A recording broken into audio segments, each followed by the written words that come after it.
Hello, everyone. How's everyone doing? Hope you're having a good week so far. Hope you've had a good Monday and Tuesday and Wednesday. That looks like a bot in the Twitter chat. Give me a moment, everyone. I will deal with that.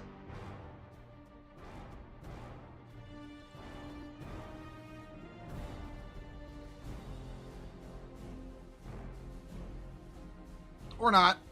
Never mind. At least I hope it's not. Okay. Yeah, how's everyone doing? Hello, Nova. How you doing? I also saw Orc at War 98. That was before the stream actually started. Hey, guess what? You're in luck. We will be playing that one. Specifically the one by Sodas. That is on the list. Listen, Reddit may have chased Sodas out of the Warhammer 40k fandom, but I still respect the man. I don't blame him for quitting Warhammer after what they did. Yeah. Okay. But yeah, like, oh, Dragon Ranger, hello. Work sucked today, but I got my Ultramarine Sergeant painted. Hey, that's good. I think I actually saw that on the Discord not too long ago. Yeah, okay. I don't know why. Sorry, guys. I had this, that weird kind of, am I coming through right now? Sort of, you know, feeling. But yeah, no, I'm coming through. I'm coming through. I think I actually saw that. Yeah. I'm looking at it right now in the Discord. That looks good, man. Looks good. Better than I could paint, that's for damn sure. Orc at War. Yeah, no, yeah, we're gonna be watching that one. There's no reason I would skip that one. It's too good not to. Like, I don't know. It's like okay. Part of me realizes the Deathcore Krieg is super popular because Reddit, but I also realize Reddit also hates them because the Nazi faction, which is hilariously untrue, if you know even a bit of history and, you know, classic military design. So yeah, no, I will put the Deathcore Krieg one on, not only because I like it, but also to spite people who think that. Looking at you, Joe Cat. Hey, Bowman, I found out you joined the Trench Crusade Discord and they found your video. Did you get banned yet? You know, Trent, I haven't looked back in a while. Hold on. Let me check real quick. No, I have not been banned yet. I'm actually a little disappointed. I thought they'd be quicker on the trigger with that.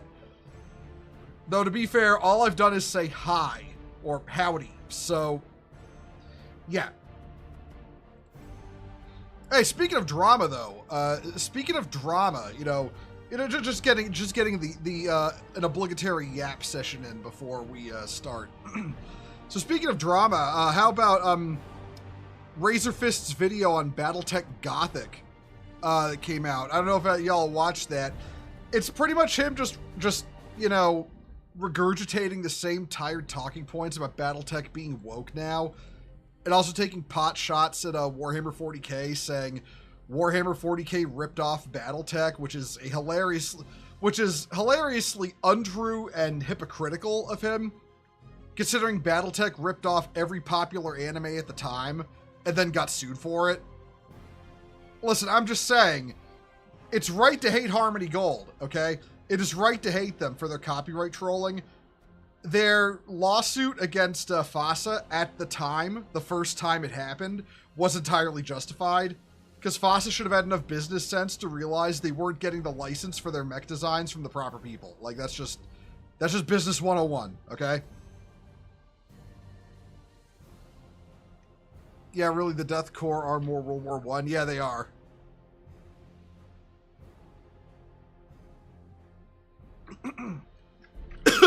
I'm okay. Jesus. Where was I? I like them because they look cool. And when I was getting into the bigger lore stuff, when you were getting into the bigger lore stuff was Vrax and Badab. Yeah, no, that was the man. The old, the pre Alan Bly, the pre Death of Alan Bly era for Forge World was incredible, and that was what brought us that lore. And then he died, and he was like the only thing really holding Forge World together. Fucking sucks, man. Like Forge World fell apart. They started getting lazy. molds were breaking and they weren't even buying replacements. That's why so many model lines got squatted. Whole lot of cope from that video. Yeah, it really is. It's like there's so much shit you could criticize about Battletech Gothics that to focus on almost entirely on Warhammer by itself when talking about it is completely missing the point. Triggerly Fist is mad that Battletech is effectively dead. Yeah, basically. I mean, it's a dead property. That's really all there is to it. It's like, it doesn't even have like, you know, it's not even like dead in the sense like Star Wars is dead, where it keeps pumping out content because Disney doesn't know how to quit or fix the problem, but nobody watches it, so it doesn't earn them money, so they just waste money on it. It's not even dead like that. It is dead in the sense that literally the only thing that is like, you know, keeping Battletech alive are the true fans, like the true hardcore fans who completely ignore everything from Catalyst and they will ever produce because it's all woke shit. I remember a vid he did saying to support Battletech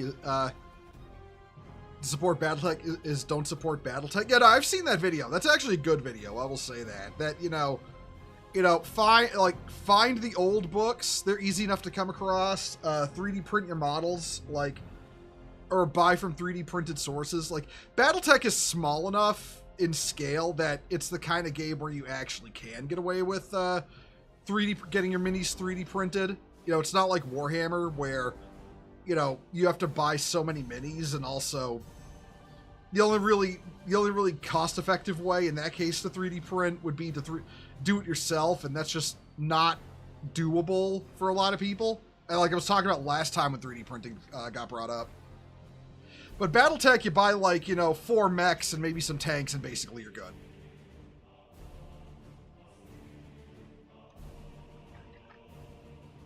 I think there's also a tabletop. There is a. I know there's tabletop sim mods for Battletech. I don't know how well they're maintained, and I don't know if there's actually a scene for it. But all the same, that is another option. Just like I always recommend Tabletop Sim 40K if you actually want to play 40K, you know, without spending a shit zillion dollars on miniatures. That is always something I recommend. Oh, you know, I'm gonna have to do another Tabletop Sim 40K master post on Twitter. Maybe make a YouTube video about it, just because, yeah. I feel like giving people that avenue to actually experience playing 40K is kind of important, because, yeah, it's like, you know, it's kind of, because, I don't know, I think it's really funny that we're in this era where the digital part of Warhammer is popping off so much, you know? The video games, well, I won't say the streaming, not until Amazon gets their shit together, but yeah, like what do you call it? Like like the video games are popping off. The tabletop simulator scene, literally within like the moment somebody gets their hands on the models, they're usually scanned in. So it's like, yeah, it's like There's nothing short of not being able to play tabletop sim at all, like, because you only have consoles.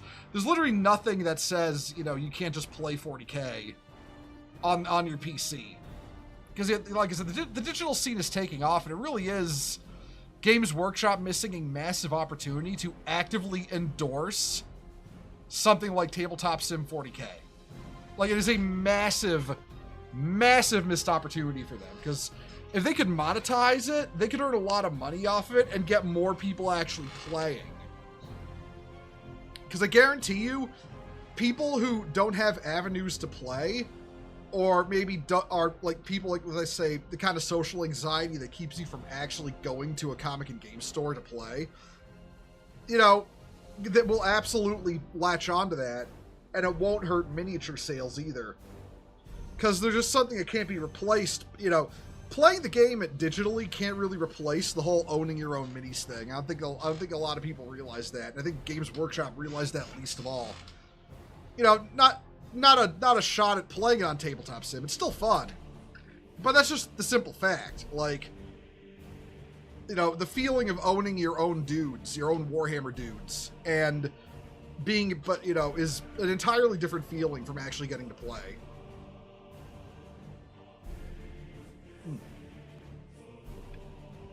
Getting the Gundam tabletop, getting that Gundam tabletop game is there. There is a 07B3 goof. I hate GW when they made that only official for tournament. What did they make official for tournament? I'm trying to remember which exact controversy from GW that is. I had an entire crazy theory about how that could be monetized. I'll rant about it Friday. Hey, man, listen, I'd love to hear that, you know, I'd love to hear that crazy theory. It's kind of funny because, you know, you look at how effectively 1-1 porting Warhammer Fantasy Battles to a PC earned Creative Assembly and Games Workshop a ton of money, but they refused to do that with 40K in any real regard, which is a major misstep. We got the fact that the old world is outselling Age of Sigmar, despite the fact that the entirety of the old world is currently playable in video game format, plus a lot of factions that straight up aren't even released, like Chaos Dwarves. So yeah, the old feeling like, oh, it'll impact mini sales is just like, no, it won't. It actually won't. Oh, if there's a 0783 go, you hate your typos. It's okay, hipster. I know how I feel being because Belter Creole is your primary language. I'm not apologizing for that, by the way, hipster. Came up with it for D&D, then realized it would work better for GW. Hello, yo mama. How you doing? Well, I mean, see that if we're talking tabletop games, I mean, you and I both know the absolute tire fire that is D&D's digital releases, just because of the absolute garbage way they've gone about it.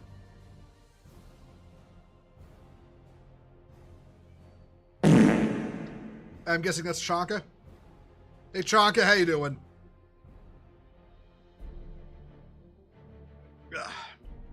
Yeah, no, man, you want to talk about crashing and burning D&D, man? Like, all D&D had to do was not change all Wizards had to do is not change D&D from adventuring and delving dungeons and fighting monsters into eating feasts and going to parties, which is like all D&D is about now if you look at all the art, right? Or, removing evil races and, oh, the monsters are just misunderstood. I mean, nobody wants to adventure in a conflict-free setting. That's what it boils down to. D&D completely fell to the conflict aversion that is taken fantasy and sci-fi literature, and it's really, really hurt it. And then on top of that, the digital distribution for it is just ass entirely. Yes, it is I, Chanka. I'm doing good. Just gone with some notes for class. Hey, man, that's good to hear. It's good to hear. Also, hey, EA, hello to you too. Oh yeah, the new 3D map system is a train wreck. I've not seen it because remember, I'm not a D&D guy. You're the D&D guy. See that, but I can listen. If you're saying it's bad, I can trust pretty well that it's bad. But all the news of D&D's colossal crash and burn right now is just everywhere. Like, no one talks about D&D anymore. That's really the thing you notice. No, it's like the fact that nobody talks about the Trench game unless they're doing another controversy. Nobody talks about D&D unless they're doing a controversy, and that's all you need to know. That's all you need to know about its current state. Like, Games Workshop is down in sales since 2024 because of their fuck-ups, but they're at the very least still in the green. There's time for them to turn it around,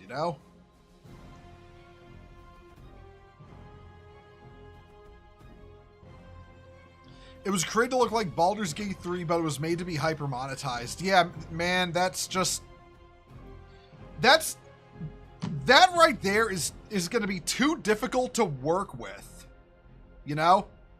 Like, that's what I can imagine the problem is, like, just from an outsider's perspective. It sounds like something that you shouldn't need a degree in modding video games just to use the D&D map system. It should be very, you know, easy to set up, plug and play, hash out your map in like an hour between sessions, you know? That's how it should be. You know, so you can get everything up and running session by session, you know? Wizards of the Coast fucked over Dark Sun fans when they said it was too dark and problematic to re-release, and that was probably a blessing. Yeah, no, look, it sucks that I heard about that, and it sucks that Dark Sun won't be getting another release, but that means Dark Sun is forever safe in the vastly superior 3.5. You know, that is all there is to say about that, because 3.5 D&D is, I would say, probably superior to current D&D and Pathfinder in just so far as it's completely free of the woke bullshit, and if you know which high seas to sail, you can absolutely get the whole thing digitally. You know? So, like, yeah, it's... Oh, excuse me. I got my liquid encouragement of the day is zero sugar root beer, so I might be ripping belches. I apologize for that. It is rude. But all at the same time, as much as I apologize for that, I don't apologize for that. Correct. Yeah, yeah, that's what I thought. D&D 3.5. I will always say, listen, if you want a tabletop D&D experience, 3.5. If you want a tabletop Warhammer experience, the Fantasy Flight game RPGs. If you want a tabletop Battletech experience, classic Battletech. Nothing that came out after the Jihad. Like, that's what you got to do, and you can find that all easily. You can find all that very easily and cheaply. And there's avenues for complete digital play, which is very important. That's the big one nowadays. A lot of people want to play online because it's easier to set up. Both glad and sad. Want to see more post-apocalyptic Mad Max stories? I mean, yeah, but at the same time, like, isn't that the whole point of, like, a game like D&D, unlike Warhammer? Like, I mean, because, you know, I feel like a lot of people who try to push the Warhammer's not canon thing, we're going to get into that in a minute, by the way, but a lot of people try to push the Warhammer's not canon thing are literally just doing it because that's kind of how D&D operates, how D&D has the ability to completely throw all the lore in the canon out the window and make your own adventure world using the rules and the monsters and all that stuff. I feel like too many people try to bring that over from D&D into Warhammer and don't realize it just doesn't fit. It's not that kind of setting. Like, you can have your homebrew. There's wiggle room for your canon-friendly homebrew in Warhammer, but that doesn't mean Warhammer doesn't have canon. That just means there's blank spots you can fill and still have a good time. You know, you can have your dudes without violating the main story. I've tweaked 5.0 D&D and make a pretty smooth play and mapping, but old school story and challenge. That, you know, honestly, that sounds like a good combo. See that? It kind of goes into the rant I had Sunday on stream about how, you know, you can improve accessibility without completely undermining what makes your setting good and your game good and appealing and all that stuff.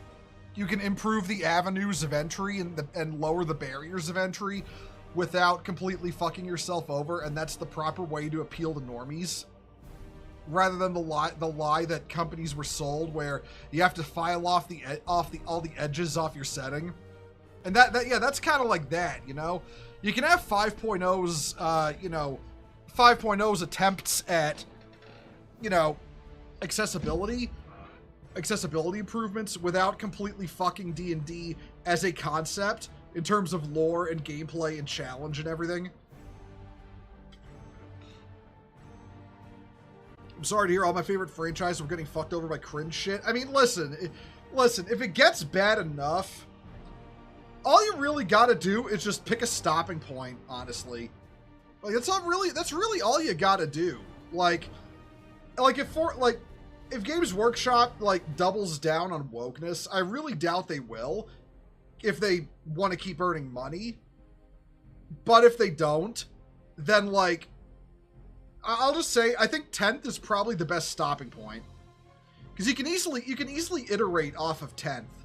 And at this point in 10th edition, effectively every faction that could be is now in the game. Like, is now in 40k. Like, every faction you could possibly think of is represented somehow in Warhammer 40k with the release of Emperor's release of Emperor's Children. They were like the last holdout. You know, for like they were the last chaos holdout, and from there you can basically like do your own thing, and you can effectively make you can effectively just play 40k and be completely fine from that point on.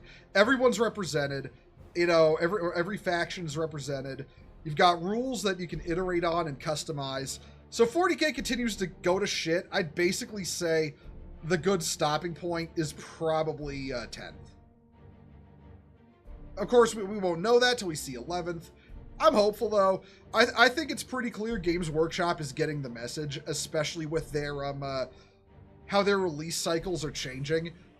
I think okay, I'm gonna make a it's not really a spicy hot take here, but here's my take. Stop at 7th. I don't think 7th is complete enough. That's the problem. And 7th had a ton of problems as an addition that, listen, there's people, I get not liking 10th. 10th is not the worst 40k has ever been. Not even close. That was 7th. No. 6th was the worst, but 7th is only a minor step above 6th. 6th was so bad they came out with 7th in a year. But 7th was still bad. 7th was the dark age of Warhammer 40k. Like that 6th, 7th edition era. A lot of people like make the major mistake of looking back fondly on it because of Horus Heresy 2.0, which is an evolution of the 7th edition system. But the problem with that is that Horus Heresy 2.0 evolved 7th edition and cut out all the garbage. If you play 7th edition 40k, unfortunately, you have to put up with all the garbage, like infinite free Razorbacks as an army. But, I was going somewhere with this. Damn it. Damn it. What was I... Before the 7th edition thing came up. Right, yeah, I was talking about GW release trends. And the big one that I noticed... okay, I'm gonna make a... Like I said, this is a schizo theory. I don't have, like, you know, my own dedicated army of leakers. So... Remember, this is a schizo theory, so bear with me here. We were not going... there was going to be nothing akin to a Chaos Demons Index.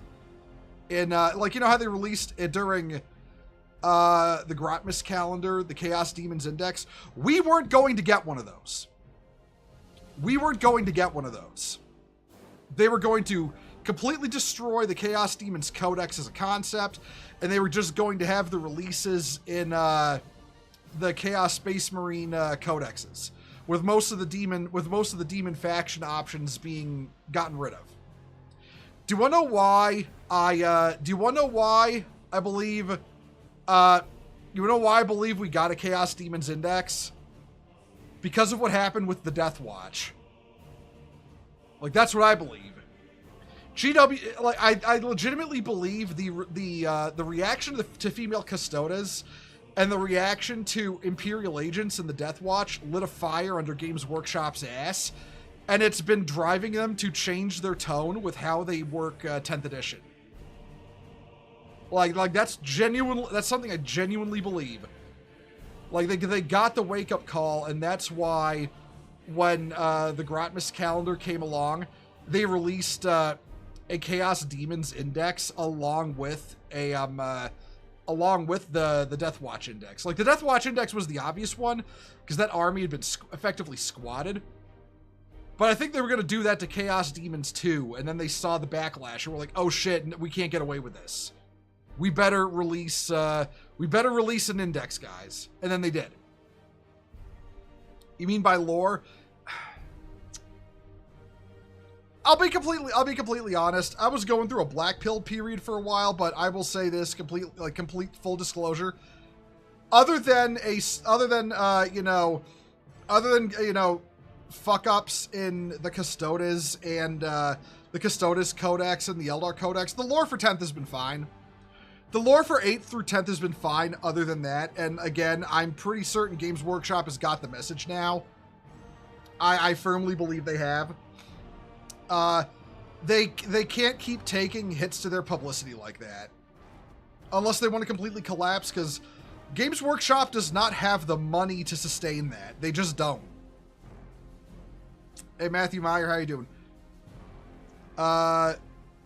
What is up, my Harambe-loving friends? How goes it tonight? I just finished building a Skaven army. Sadly, it will be for AOS, but it's not mine. It's for a friend. Okay. I get that. Like, I mean, honestly, you can use the current Skaven models in Age of Sigmar easily enough. If you actually, that brings me okay. So I cut myself off, but you know, you can use the Age of Sigmar Skaven models and the Lizardmen models for that matter in fucking Old World if you just put them on square bases. And that actually got me thinking right now. That actually got me thinking, how much of the sales for Age of Sigmar are people just buying the models to convert into Old World models? Like, apologies for the delay, Marshall Aaron's. That's cool, man. That's cool. You don't have to be here for my streams, dude. It's like, if you want to show up, show up. If you don't. It's cool. You're not obligated to watch. But yeah, I wonder how common that is, actually. How much are sales of Age of Sigmar at this juncture propped up by people who are just using those minis to build armies for Old World that currently don't have releases, like the Skaven,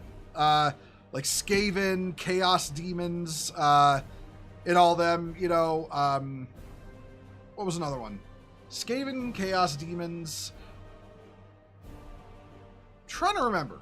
But yeah, no, like, how common is that? I want to know that. I want to know how common that is. Like, I'd like the numbers. I'd like to actually see what kind of significant impact that is having on Age of Sigmar sales. That at this point, Age of Sigmar is literally being propped up by the Old World.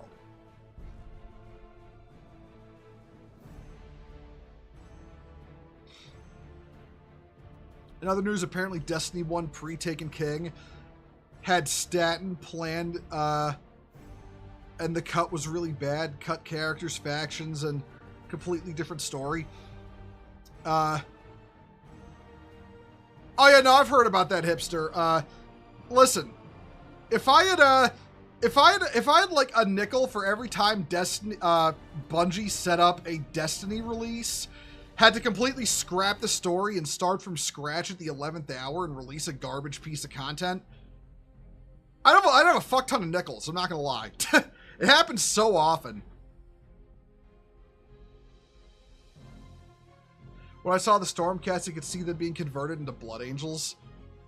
Honestly, I wouldn't say completely converted, but the new Blood Angels are perfectly fine. Like, honestly, other than the Sanguinary Guard not having wings, the new Blood Angels are perfectly fine. And I will say, the wings thing is easily fixed, if I'm being honest.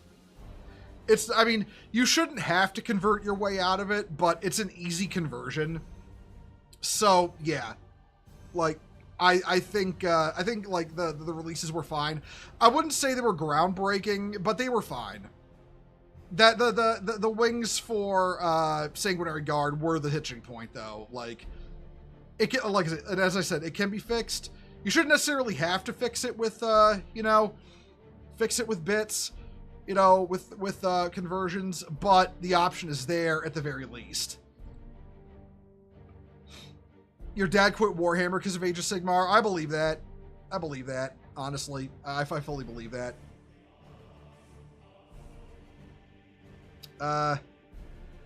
You plan to do that for your Vampire Counts army? I mean, yeah, it's like, why wouldn't you, you know? Why wouldn't you? Why wouldn't you? It's like it's literally the only reason Age of Sigmar models have to exist. It's not like anyone plays fucking Age of Sigmar, you know? Gonna use my 2 Stormcast for Custodes proxies until I can afford Custodes. Custodes are kind of a cheap army to collect just because you don't need a lot of them, even in a 2,000 point army. It only really gets expensive if you want to buy Forge World stuff, and in that case, I will just say, Ni hao suka bliet, you know? That's all I'll say about that. You'll if you know what I'm talking about, you know what I'm talking about. Hey, Angry Badger. Did you miss the show? No. We are in the pre-watch along yap phase right now. Okay, what exactly was the problem with Age of Sigmar? Like, I've heard the reason. Okay, so the TLDR of the problem with Age of Sigmar.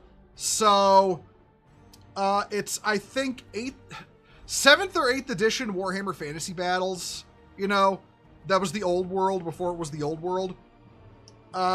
The game is in a bad state. The army bloat is out of control. The new model updates have been neglected. The codexes are bad. The rules are bad. The game's not doing good. So Tom Kirby, the CEO at the time, wanted to completely remake Warhammer 40K to be a child-friendly kind of Saturday morning cartoon kind of thing.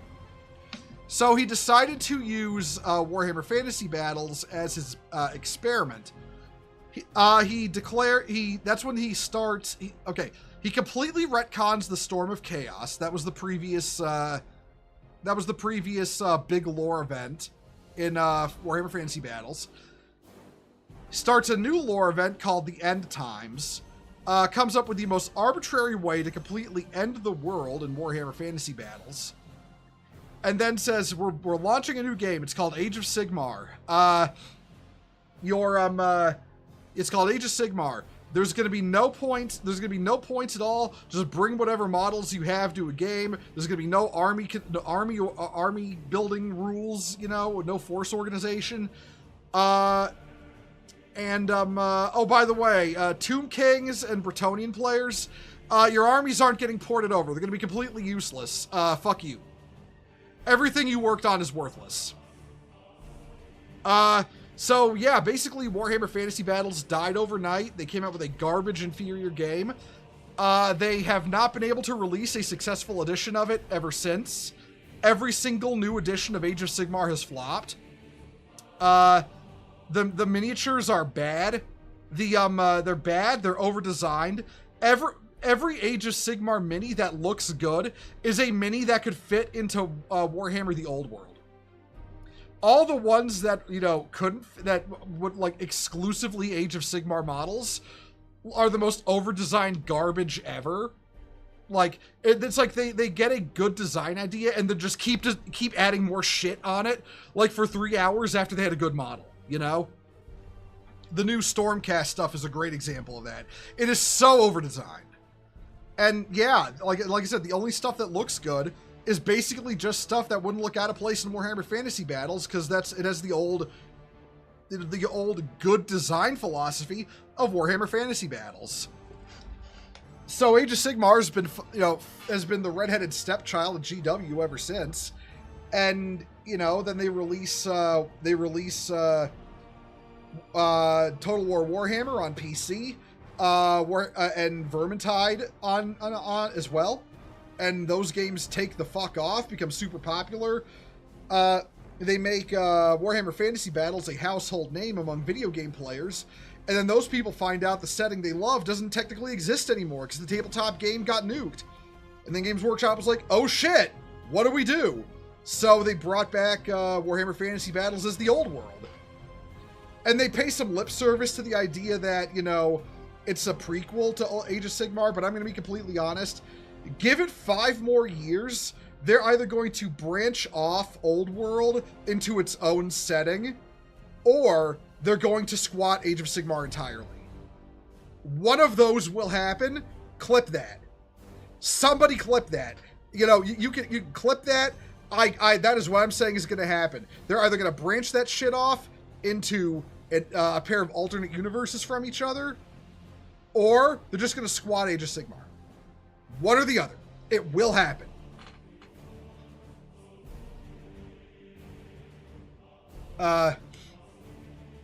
We got steampunk dwarves now. I'm gonna be honest. I don't like the steampunk dwarves. I feel like it's trying too hard.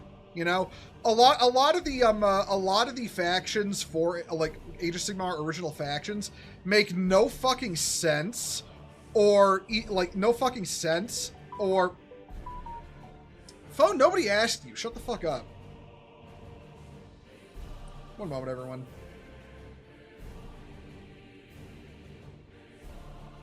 But yeah, the factions for like the exclusive factions for you know, Age of Sigmar, like the ones that are Age of Sigmar originals, usually don't make any fucking sense. Like the 36 flavors of elves. There's like sea elves, mountain goat elves, the blood-sacrificing all-female dark elves are good guys somehow. I'm gonna be like full disclosure. The only Age of Sigmar original factions that the factions that I think are any good are the Death ones. Like, those are the only ones I think that they actually cooked with. The rest are garbage. The Stormcast are especially garbage because they're just Space Marines, but like. They're Space Marines by way of Custodes, but incredibly lame. Like, and I also, I'm look, I'm completely fucking sorry. Thank you, Lopside. I'm completely sorry, but okay, no, I'm not sorry. Sigmar in Age of Sigmar is some kind of soy beard pretender to the name of Sigmar from Warhammer Fantasy Battles, because he literally he lost one battle and then retreated into his realm to sulk for thousands of years. And that's where he's been. He loses to Archaon the Everchosen in one battle and then completely fucking gives up. Like, look, not my Sigmar, okay? Make it a hashtag. Not my Sigmar, all right? Sigmar from Warhammer Fantasy Battles wouldn't give the fuck up. He'd fight till he died if he was an impossible situation. He would never give up fighting for his people. All right, motherfucker took on a whole orc wog solo with the jawbone of an ox. You're telling me he gets beat once by Archaon the Everchosen and just gives up to go cry in a corner? Fuck that. Fuck that. All right. No, yeah, like I said, make it a hashtag. Not my Sigmar. It's the lamest shit ever. And then you got people like Hashi on Discord, on Twitter, constantly, sucking off Age of Sigmar like it's better and more popular than Warhammer 40k. Like, fuck you.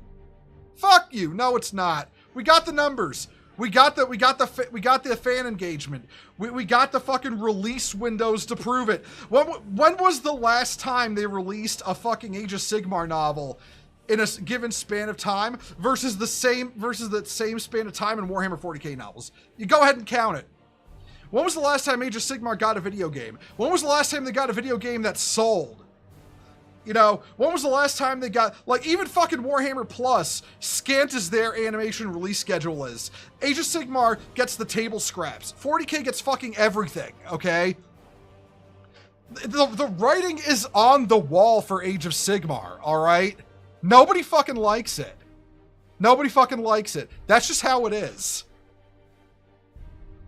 And then the same guy, this Hashi on Discord guy, goes on to like say, "Oh, everybody hates Warhammer Fantasy Battles in the old world. Nobody likes it. Everyone hates it because historicals are unpopular."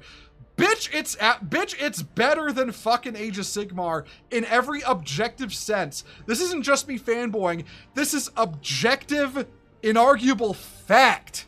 Okay? It's not opinion. It is not opinion. I think it's better, in my opinion, But my opinion is not rooted in, like, you know, like, saltiness over Age of Sigmar. I'm salty about Age of Sigmar, don't get me wrong. I'll fully admit to that. But me saying that, you know, Old World is a better game, doing better with better lore, better characters and everything, and if Warhammer Fantasy Battles is also a better setting with better characters and better lore, you know, that's just fact. Quality is not a matter of opinion. Age of Shitmar, and I prefer to call it Age of Smegmar, personally. Like, that's just me. Age of Smegmar, Age of Smegma, whatever you want to call it. I don't mind slurring the name of Sigmar because, like I said, that's not my Sigmar, man. That's not my boy from Warhammer Fantasy Battles. Whatever. And they ruined fucking Karl Franz, too, because that's also technically Karl Franz. Because rather than Vultan being Sigmar Reborn, they had Vultan get killed off screen by a fucking rat, and then Sigmar, like, possesses Karl Franz, and Karl Franz transforms into Sigmar during the fucking end times. It was the dumbest shit ever. Oh man, I'm firing off on all cylinders right now, ain't I? Right. One more thing, though. One more thing I want to go over, though. I completely forgot to set this up. All right, hold on.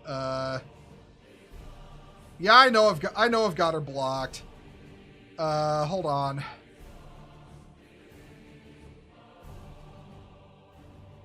Where the fuck was that? All right, so the Clout Goblin was up to it again. We're gonna switch back to we're gonna switch over to the media section right now.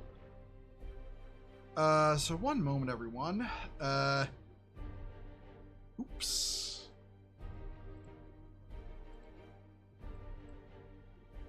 Put that there, and okay.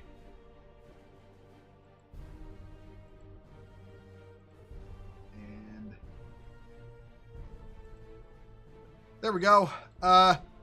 So yeah, a Clout Goblin Kia was doing her thing. She's once again trying to push the Warhammer 40k is no canon thing.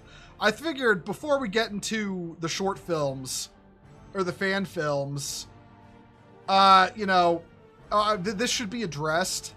So let's quote the Clout Goblin, okay?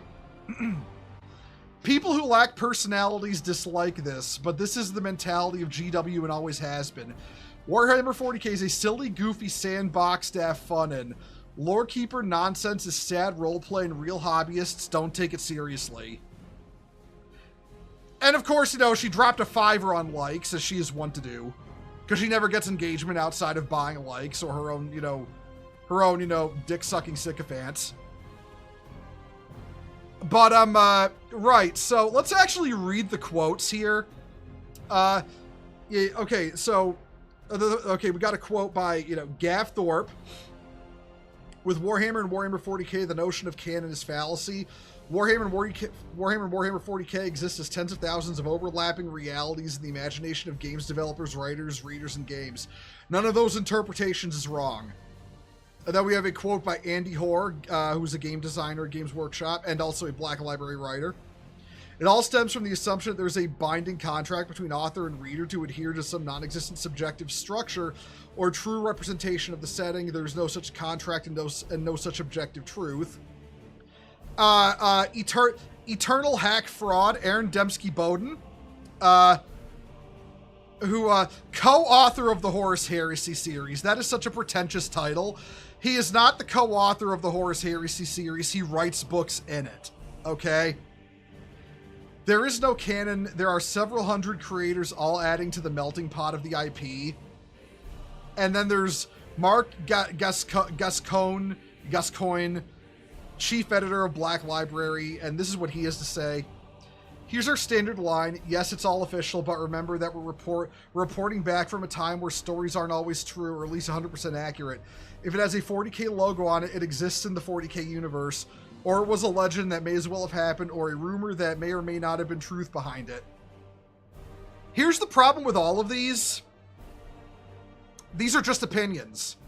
These were never, ever ever company policy regarding whether or not there is canon in Warhammer 40k.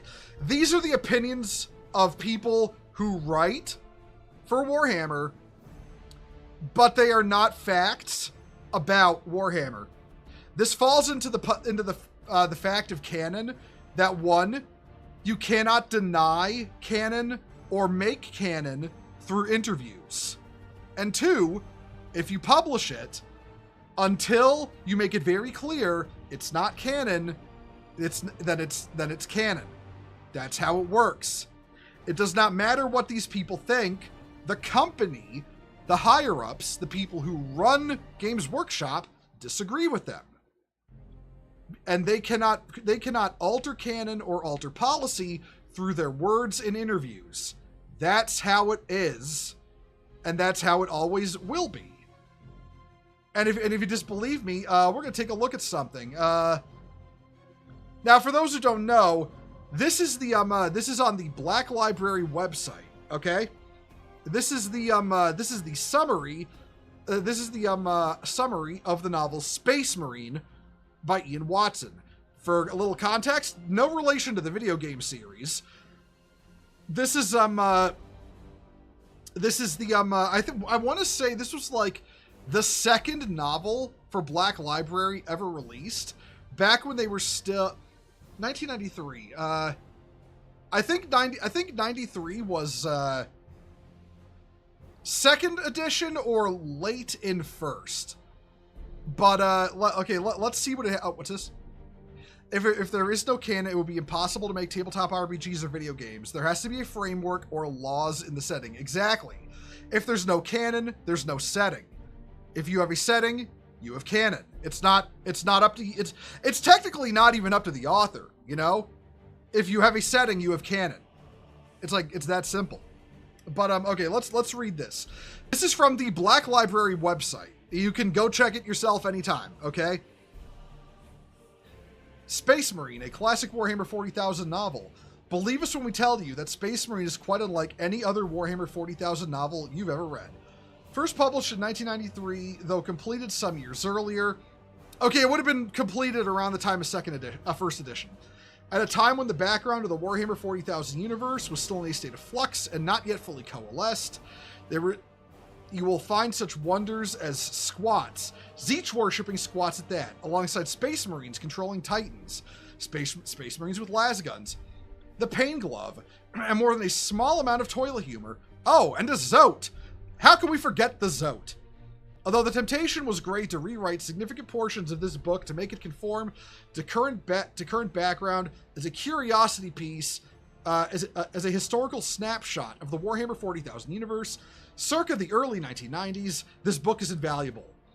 It also serves as a shining example of what can happen when a respected genre author, at the height of his powers, is let loose on an established shared universe. Just don't try to fit it into the modern Warhammer 40,000 timeline. So as you can see, Games Workshop themselves acknowledge there's canon through the simple act of saying, this is not canon. If what is not canon is dictated, then what is canon is dictated as well. It's like, it's an equal and opposite reaction situation, you know? I'm sorry, but I have to use this. But I hate whenever the progs try to describe anything cool or remotely masculine as goofy or silly. They even do it to characters that even fit the term goofy, like Jotaro form, Jojo, or U-form persona. It's so lame. Yeah, no. Well, I mean, it's all about breaking down masculinity, right? That's why they want Warhammer 40,000 to be, to be this like satire of fascism with no canon, because they try to push that so unbelievably hard. And that's why. It's because they want to break down masculinity. Because Warhammer 40k is objectively a masculine setting. I mean, it's got all female armies. It's unironically got more all female armies than all male armies. And yes, that includes Custodes, because female Custodes aren't canon. We've been over this. But even with that, it is a masculine setting with masculine ideals. It is also a right-wing setting with right-wing ideals. And it doesn't really matter what the author intends, because much like with, the Starship Troopers movie, they keep fucking writing it as right-wing. I mean, I don't make the rules. That's just how they write it.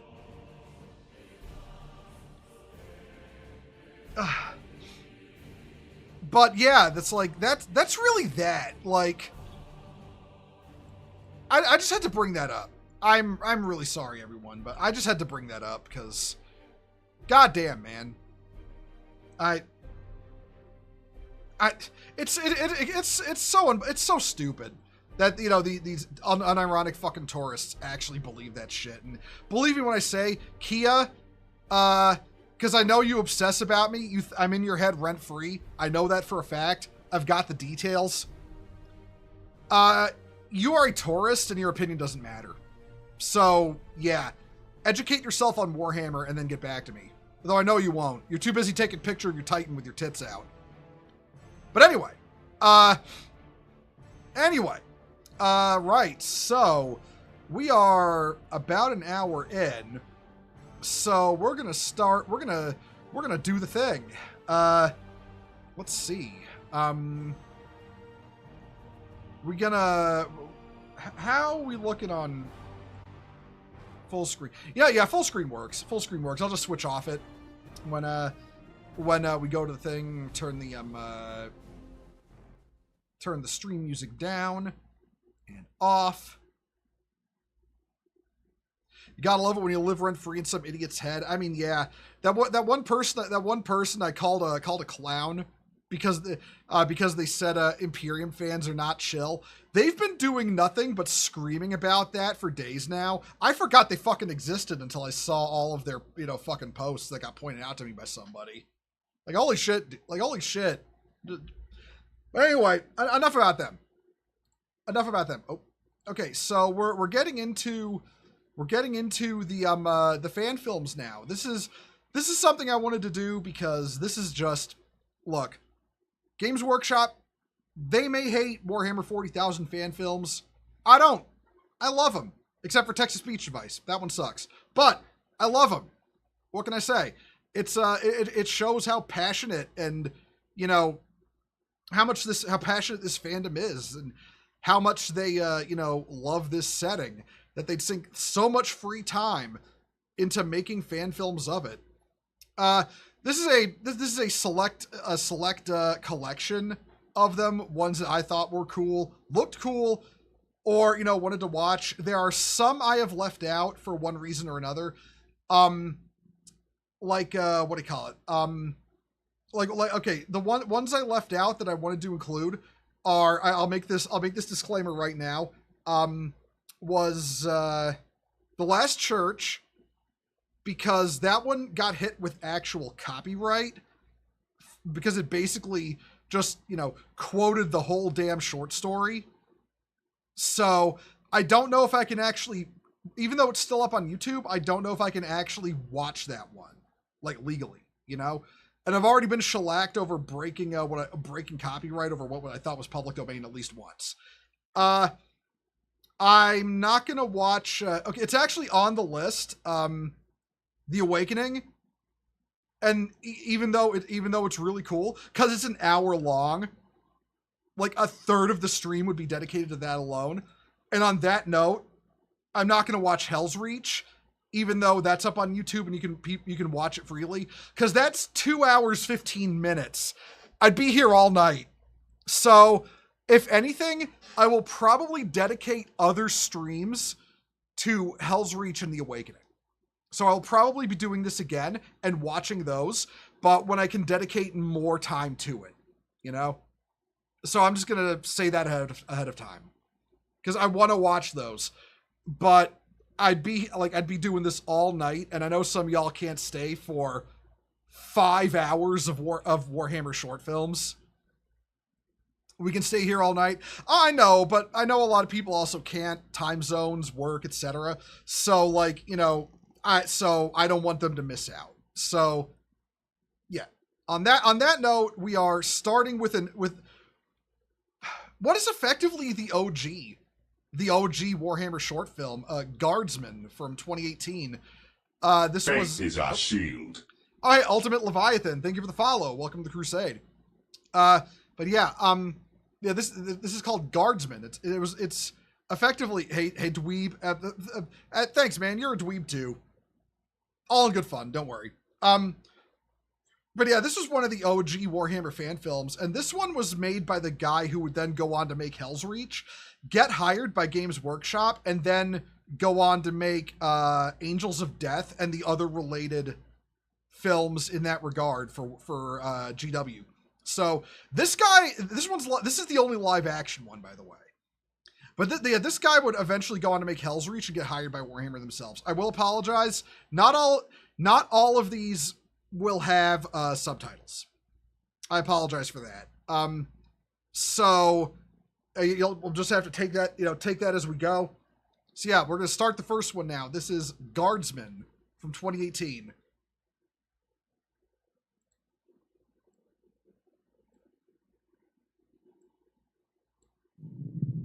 Is there a reason why I don't like text-to-speech device? I'll go into it after this short film is over.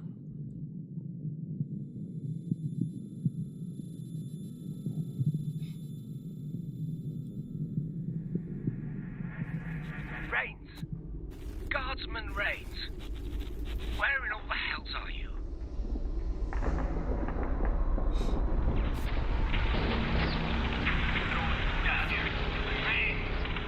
Average day in the Imperial Guard, going through it. I'm here, sir.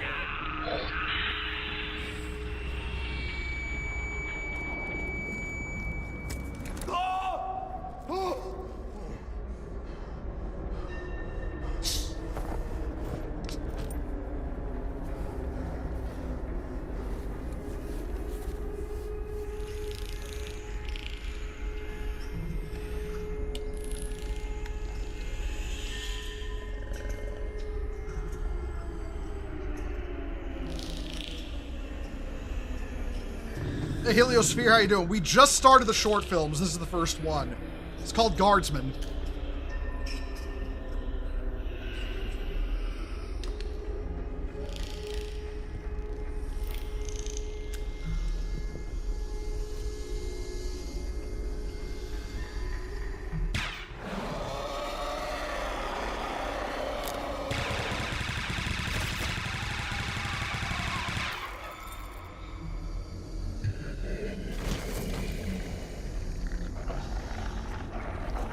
Ah, yes, Tyranids.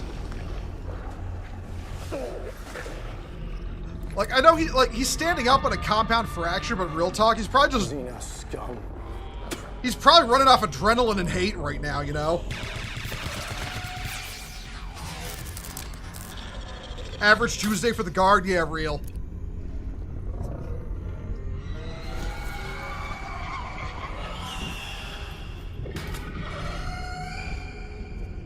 The Tyranid is CGI, but they're being creative with it. They're using the darkness to cover it. Oh God, Emperor.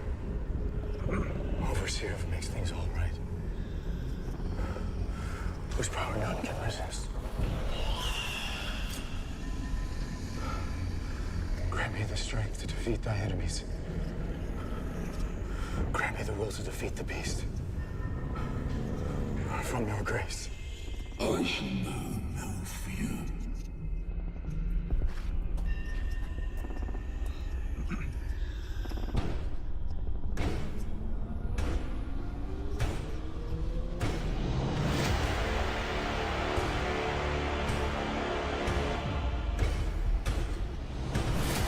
That's actually a really good Space Marine suit. Like a Space Marine cosplay suit.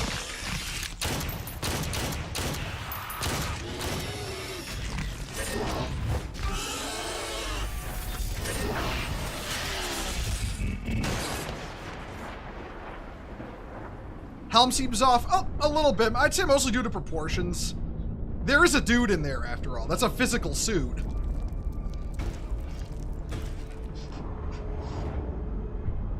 Take up your weapon, Guardsman. The Emperor protects.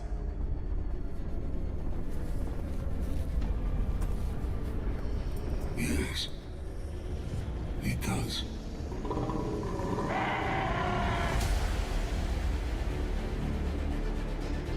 Yeah, that one's a classic right there. I just want to point this out. Looking at I want to get this last shot with the two of them together. Yeah, like that is actually a really good. That is a really good suit. Like the costumes they made for this are really good. Like I've seen the people who the people who cosplay as like Space Marines. Who make the really good Space Marine costumes, and this is on that level, you know. Like I'd say the helmet is maybe a little large when you're looking at the proportions, but again, that's with the factor. That's what going by the fact that this is a suit, this is a physical prop. There is a person wearing that, so yeah, you know, it has to accommodate realistically for the man wearing it. It can't be like the the suits or the helmets in actual 40K, which are like. On the one hand, more smaller, but also full of all kinds of high-tech bullshit, you know? First time watching that one. Oh, yeah, it's a good one. It's a good one. It's a classic. That's also really smart how they do it, because, like, it's very clear the Tyranids are, CG'd in somehow. Like they're using some kind of they're using CG effects for the Tyranids. I'm trying to get a good shot. But, they kept the Tyranids in the dark. It's to mask the quality of the visual effects, but also done in a very creative way in order to make that sense of foreboding of a monster out in the darkness that you can't quite see, you know? And then when it's actually on camera, it's in quick moving action that, focuses on the Marine killing it. And again, that's the guy, like this guy, the guy who made this, I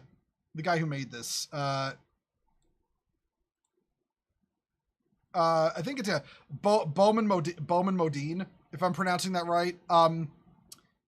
He is his biggest strength is how he, uses what assets he has with creative flair in order to hide the imperfections, but also like to create a really unique artistic style out of it.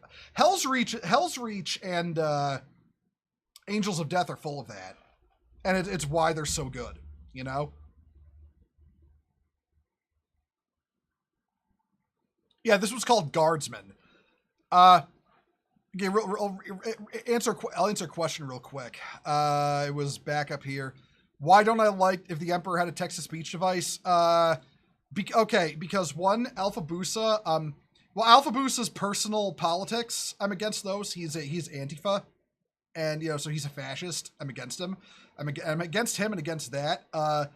Another one is that it was supposed to be like a lore series, a lore educational series in its first half, but it was very clear he didn't know the lore and didn't care. And then when, 8th edition happened, he spun it off into his own, I could do 40K better than you, fixer-upper fanfic. And it was just cringe all around. It has some funny jokes here and there, like some funny one-off skits and jokes, but it's generally speaking a bad series. And I do not like it. He's Antifa? Yes, he is. He has said so himself. All right, we're moving on. We're going to go into another one. This is the Fortress Monastery.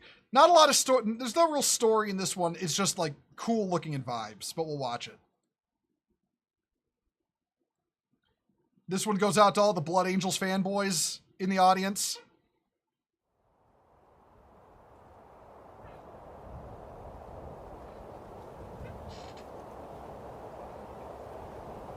Alpha Busa's fallen. My brother in Christ, he never got on.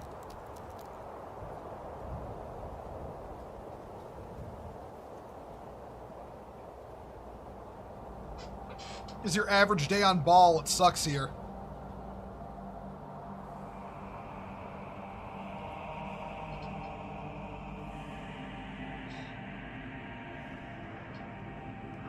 Remember the old GW movie concept trailers from the 90s? I should hunt those down before this is over. But can I even show those? I don't really know.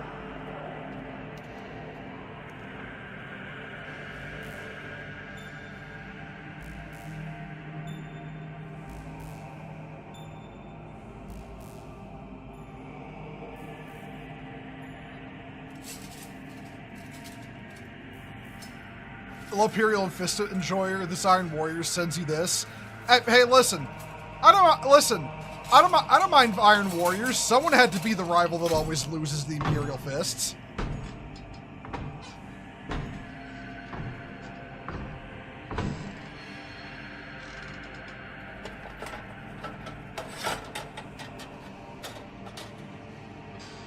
Will there be anything for us Salamanders fans later tonight? I don't quite remember.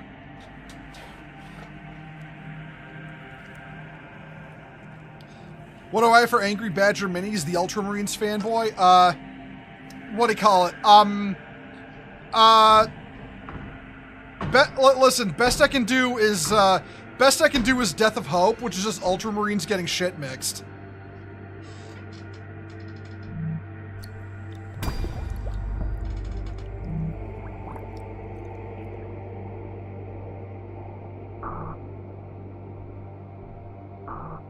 Anything for Marines Malevolent? Hold on. What is your duty? To serve the Emperor's will. What is the Emperor's will? That we fight and die. What is death? It is our duty. Rip Sanguinius. Okay, but the Siren, every time you see civilian casualties going on, just imagine that's what the Marines Malevolent doing it.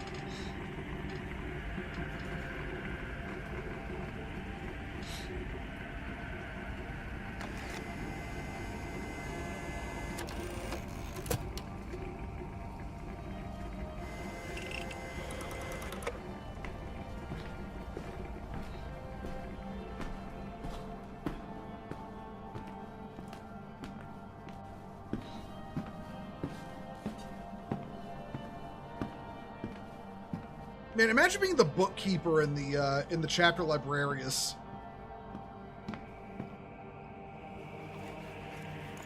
You know, maybe just a history book may cause your head to explode because it's a prescribed tome they've got locked away.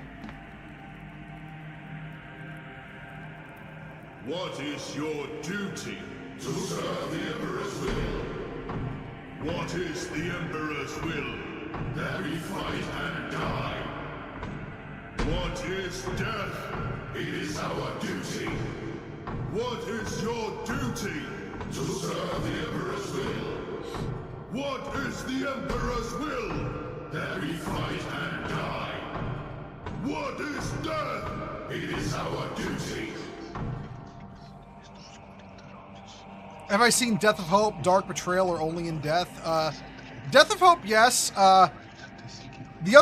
The other two I'm blanking on, as much as I hate to say. Ooh.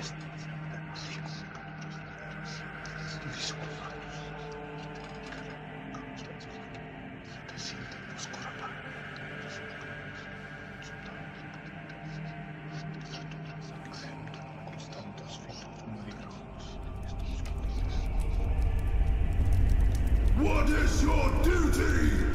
To serve the Emperor's will. What is the Emperor's will? That we fight and die. Hey Ray J, how you doing? What is death? It is our duty. Man, the scenes at the monastery, just me and the boys getting ready to play Space Marine 2. Or Helldivers.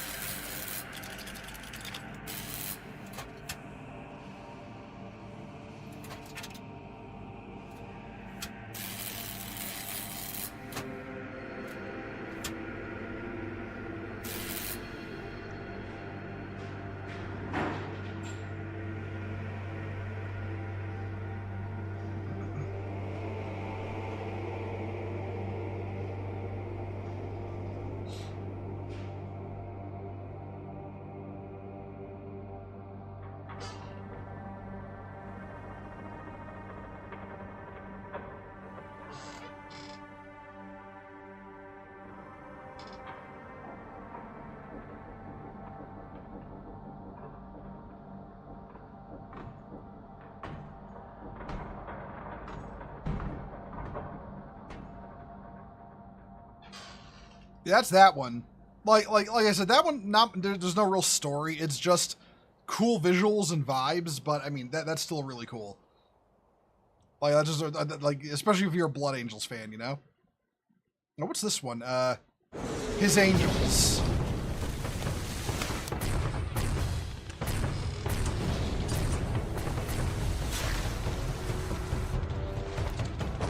Ew, Tau. On the bright side, we might be seeing Tau getting killed.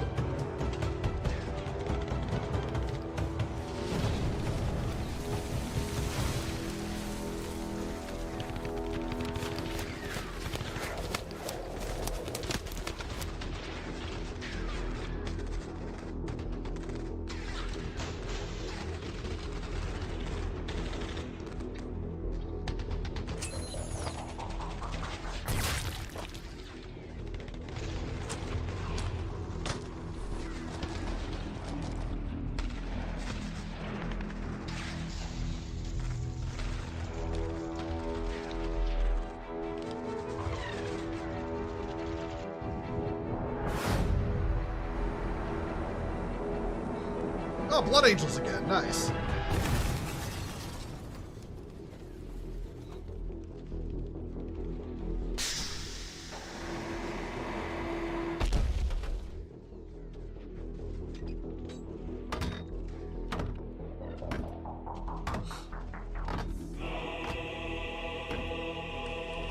Oh, Blood Ravens. Right. My bad.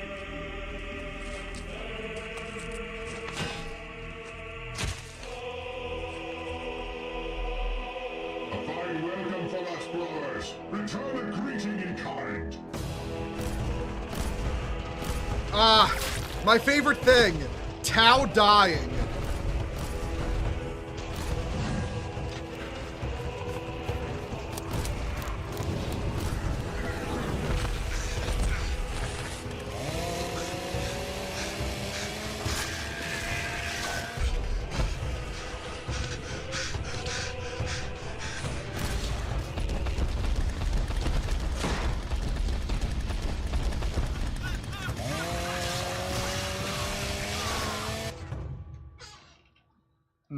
Glorious. Yeah, total Tau death? Yes, exactly.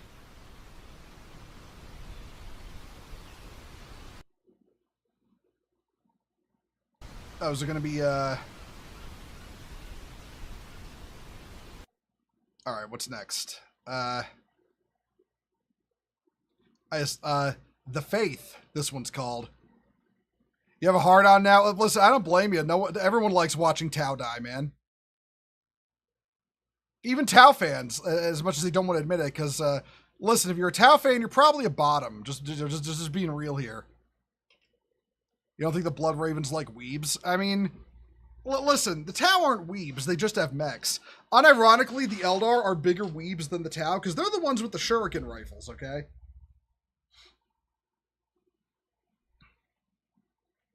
Alright, if I remember correctly, this one has Black Templars in it. Oh, this one is closed captions. Okay.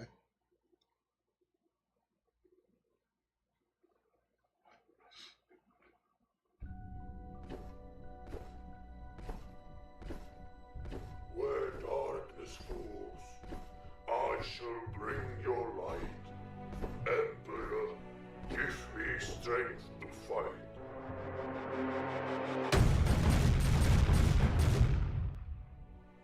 Where treachery hides, let me strike with your might. Emperor, protect me against contagion of tongue.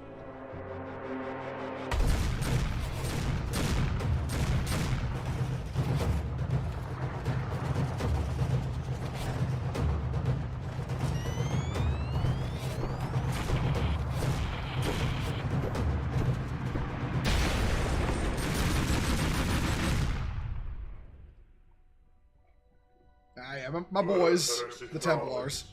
I shall die with faith in It's a little weird they weren't fighting in melee, but I mean, hey, sometimes you gotta use a bolter, you know. Race in an eternal night.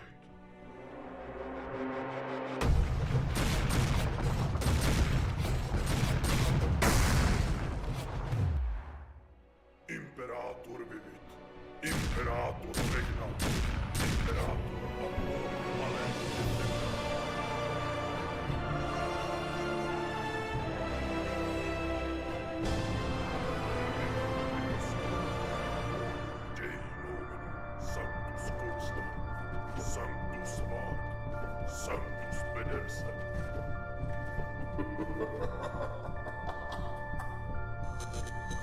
I think you lost something.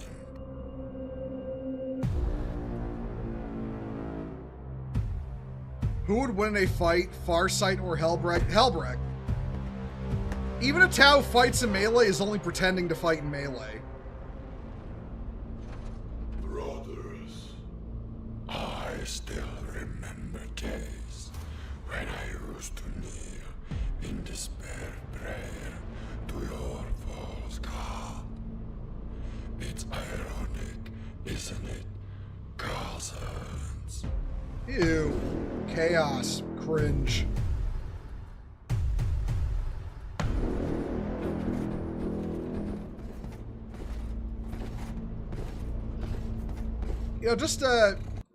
Just real quick.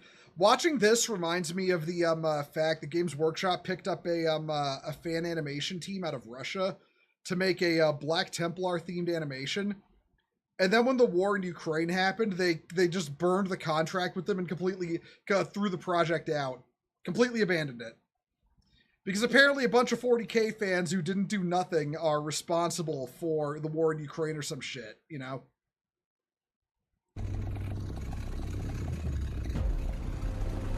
No mercy for you, heretic scum, for the Emperor!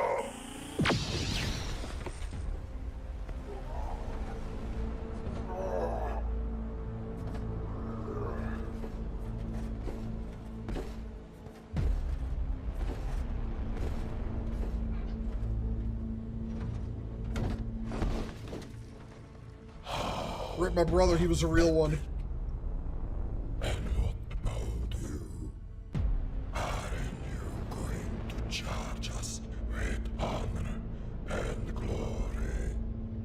No, but I will kill you. One Dark Betrayal is, you can only see it in private. Because of GW. That wouldn't surprise me, Panther. Or Prather. Why do you think your name is Panther? Son of dawn. I need new glasses. I see. Standing strong, dearly better end. But you will break nonetheless. No. He is mine. I like the detail that that's like a fleshy mouth on the dude. This Templar is worthy of our perfection of all days. Any last words, Templar? Only one. Die! Based.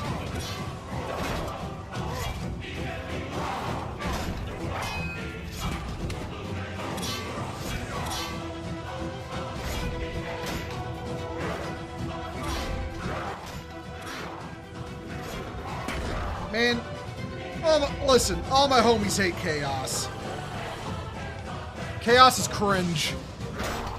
Not as cringe as the Tau, but it's still cringe.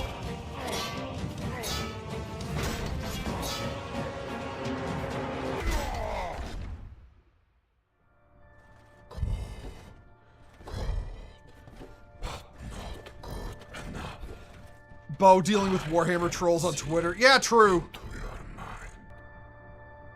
You are weak and full of doubts. Templar, your faith is hanging on a string. Abomination like you knows about faith. You underestimate me, Templar. It was us, word bearers, who broke the flames. Ah, the word bearers, okay. Into the darkness of this galaxy. The flames did devouring everything for almost 10,000 years. Now, ask me again, Templar. What do I know about faith? Spare me from your lies, heretic. I serve the Emperor, and only in death does my duty end.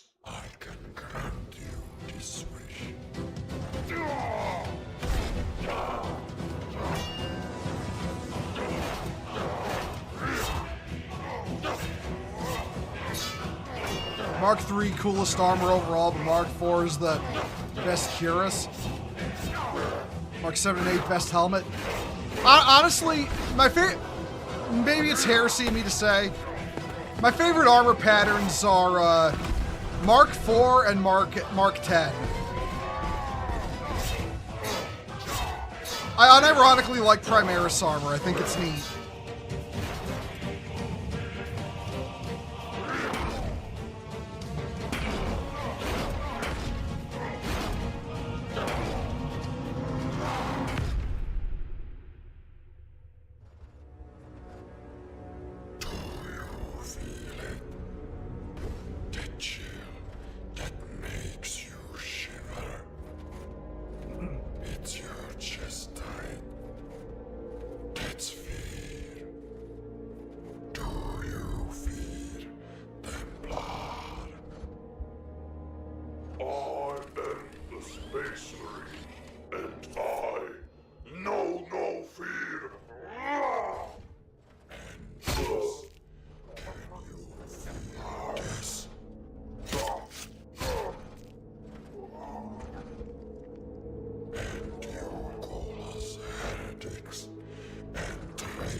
Guy seems kind of coherent for a corn worshiper. I mean, if he's a word bearer, he probably worships the four, you know.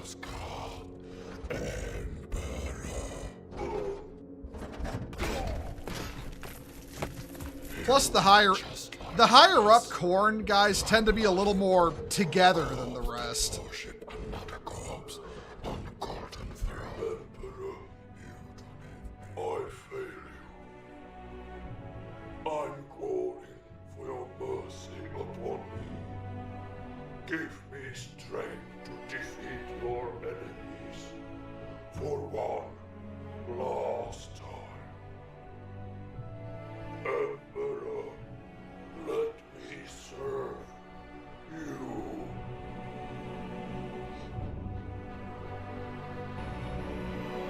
Word bearers worship Skip.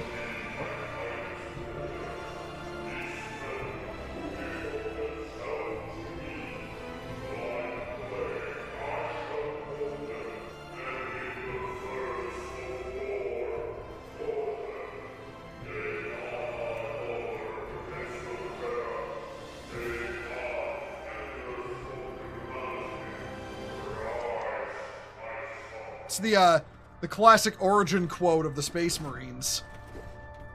Finish him.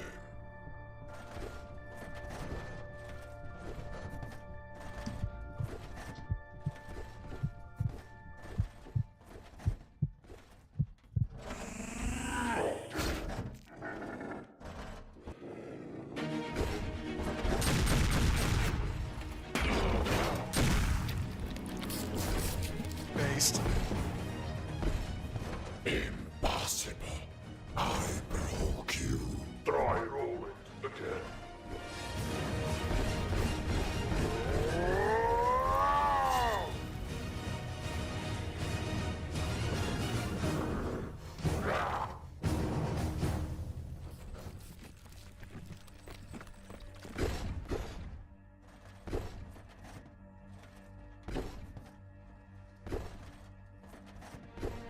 That's why I have faith in the Emperor. To serve Emperor's will. That we fight and die. It is our duty.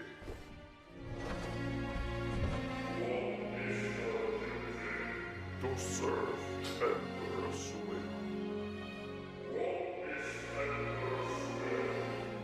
That we fight and die. It is our duty.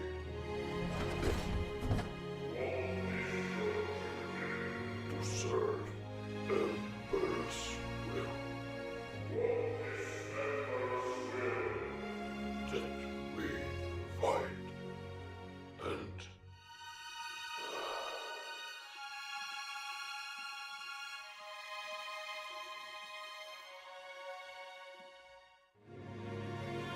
Rip my homie, he was based.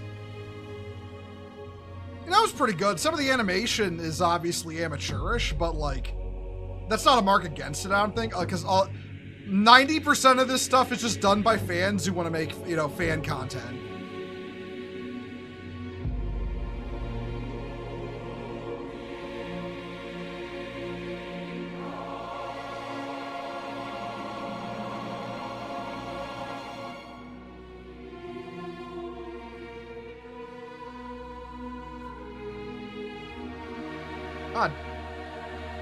A nice little thanks at the end there too.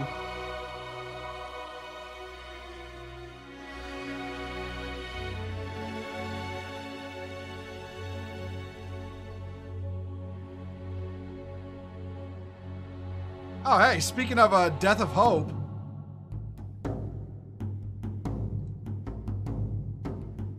Yeah, we're not, you know, actually, I just realized this video might get demonetized because of some of the music they use in the background, but whatever. Who gives a shit? We're having fun. Yeah, exactly. I'm not gonna hold it against a fan work. Like obviously a first time fan animator, the animation is gonna be rough around the edges, but you know, the effort that goes into the work I think is important. So, you know, what do you call it? So like, yeah, like even if the animation doesn't look like professional quality, there was still clearly a lot of love put into it. And I think that's important to look, notice, you know? All right. So, okay. Up next is, I've got both trailers for Death of Hope and then the actual one and only Death of Hope animation we got, bit of a story behind that. So yeah. So yeah, we will, so we'll watch those next.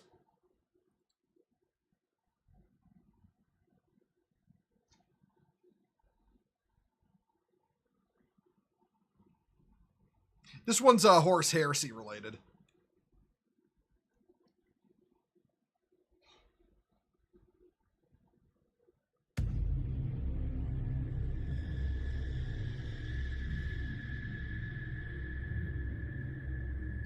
Yeah, I want to say this is supposed to be, Calth?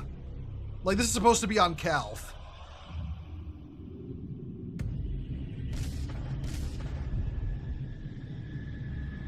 They will answer for this. Now, there's no subtitles on this one. I do apologize.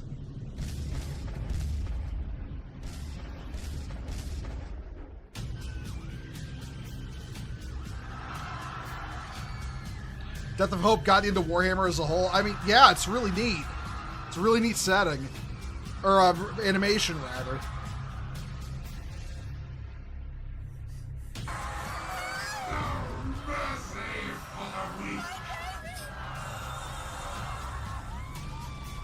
These traitors know no bounds. They were my brothers, but no longer.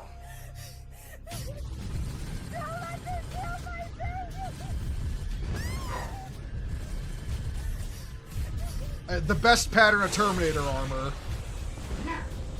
Your fight is with me, traitor. War dog! Come on, then, Gilliman's little curs.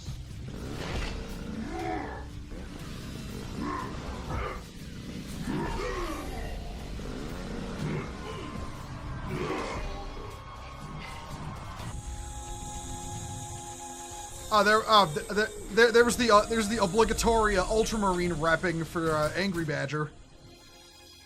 Take me from my home, and I will sail to the stars of your empire. I will serve as a son must serve. But let Kulkis stand as I have shaped it. A planet of peace and prosperity.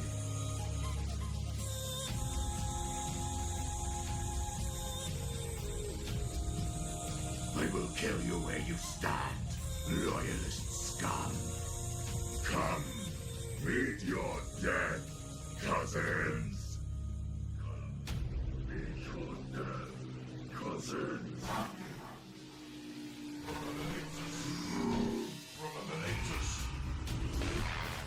Rise.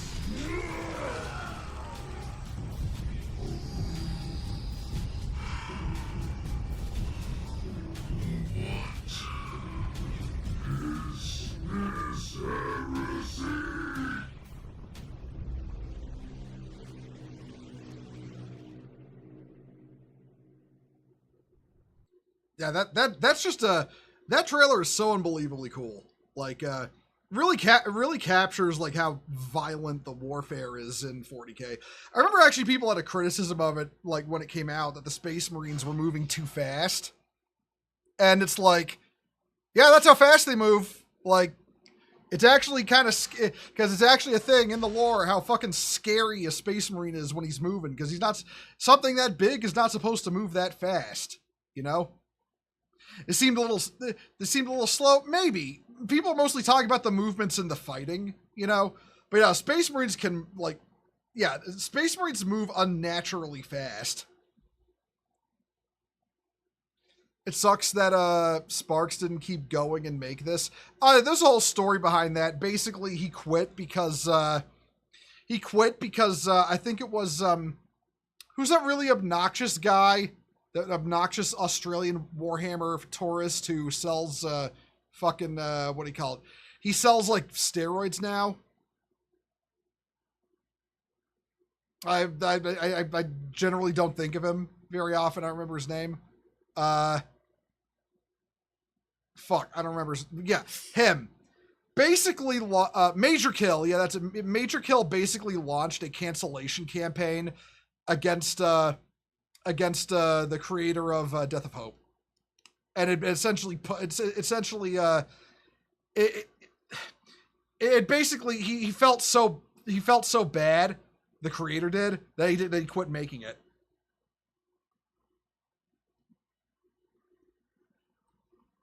So if you ever see people simping for Major Kill, remember, it's his fault that the Death of Hope never finished. Fuck Major Kill. Yeah, no, yeah, Bill, that's true. That's why we never got more Death of Hope animations. Give props to amateurs. Not only is animation hard, but animating Marines with more unusual. I'm reading back a little bit, with more unusual proportions without reference, and widely available guides to make it look good is a big achievement. Yeah, no, like people really underestimate how hard animation is. Like. Just like, hey, I love Warhammer enough, I'm just going to make an animation. I've never actually done this before, but I'm going to do it, and actually finishing it, yeah, that's commendable. That's commendable. I will always commend that. Listen, there's a reason I have Major Kill blocked on Twitter, and that's because, yeah, he's an awful person. Like, he's a genuinely awful person. He was also one of the people who, like, rode on the coattails of Arch Warhammer, and then stabbed him in the back the moment it was convenient. He's just a backstabber and a shit person all around, Major Kill is. All right, moving on from drama. This is there's another Death of Hope trailer, because all the trailers are cool.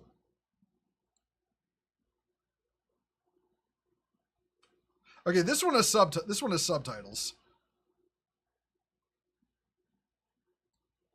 You say you can picture it. I don't believe you. The heavens rained fire, and with it delivered to us the 13th. Warrior kings of Ultramar, slaughtering innocents. All that remains is but ash. False angels. No, there were no innocents. This is Monarchia.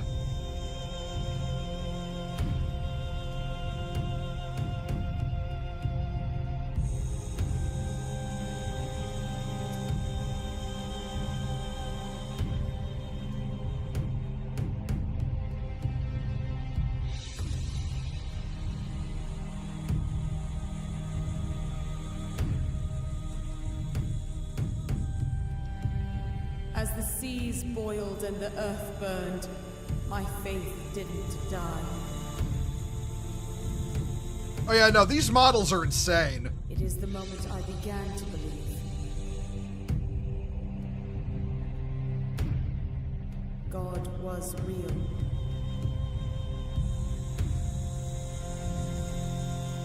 And he hated us.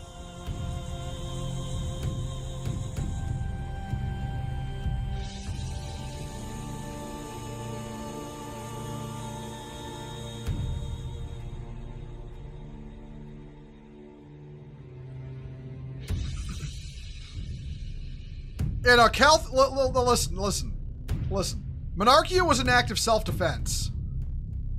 Amidst The Ultramarines were entirely justified. storms, you've managed to reach us.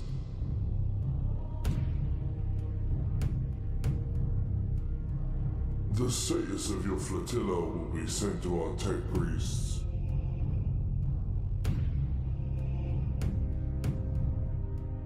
If I may ask, the damages to your flotilla, what was it you fought? They razed Monarchia to the ground.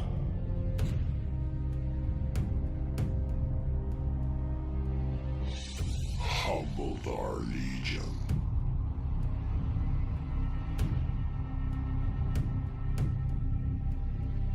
We are here to return the favor.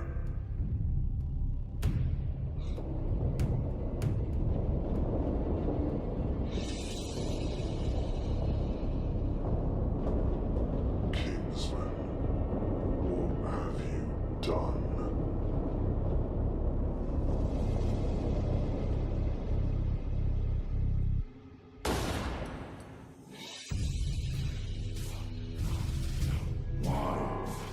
Why do this? Paul's light flickers in the darkness.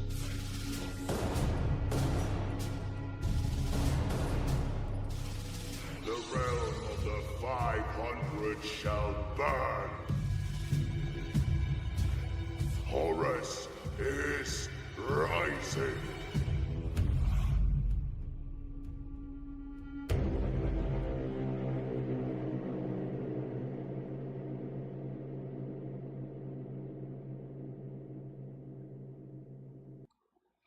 Okay, we can't catch up with chat.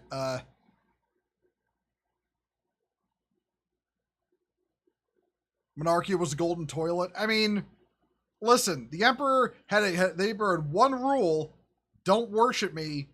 And fucking Lorgar was like, nah, how about I do anyway? And then, he fucked around and found out. Monarchia deserved it.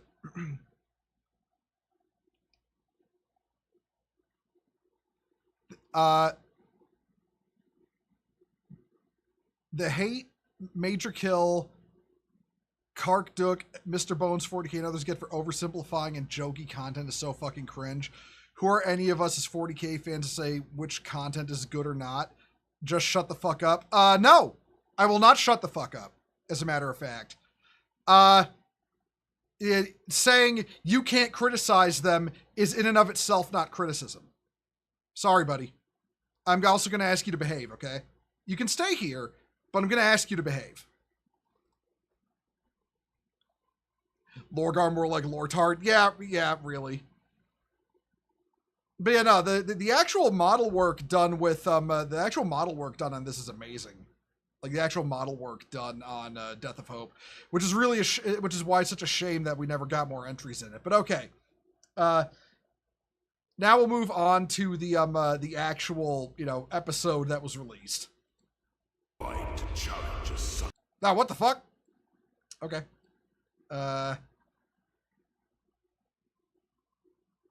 Did this have subtitles built in? They might be kind of small on your screen, so I'll keep these up. All right.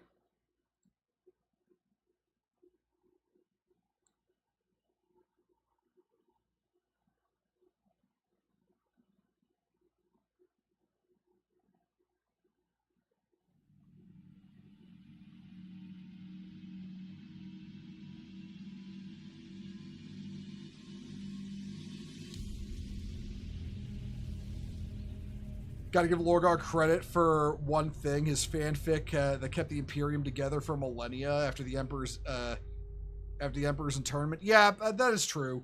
Granted, by then he wasn't. By then he didn't want to worship the Emperor anymore.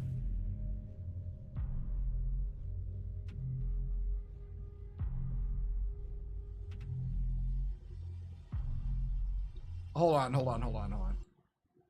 Wasn't directing that at you. Just find it stupid the actual hate people give is just as bad and gatekeepy as the actions we try to avoid. Gatekeeping is good. Gatekeeping is a good thing. I will always say that. I will always support gatekeeping. I will always support keeping people out of Warhammer 40k who want to do nothing more than grift and grift and ruin it, etc. There's nothing wrong with gatekeeping. And at the same time, if they are, if they are engaging in actions that are actively making Warhammer 40k worse, they deserve the hate. It's that simple. I will never apologize for dealing out hate. I will never apologize for gatekeeping. It's that simple. And that's the end of the discussion, by the way. We're not going to bring this up anymore. We're here to have fun and watch Warhammer 40k short films. I'm going to again ask you to behave.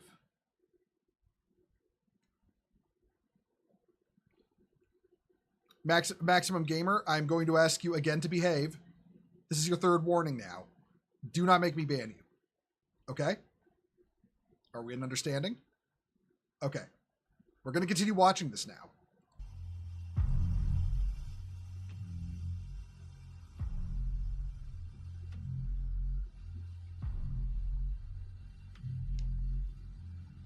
For a little bit of context, this is after the attack on Calth in the first trailer.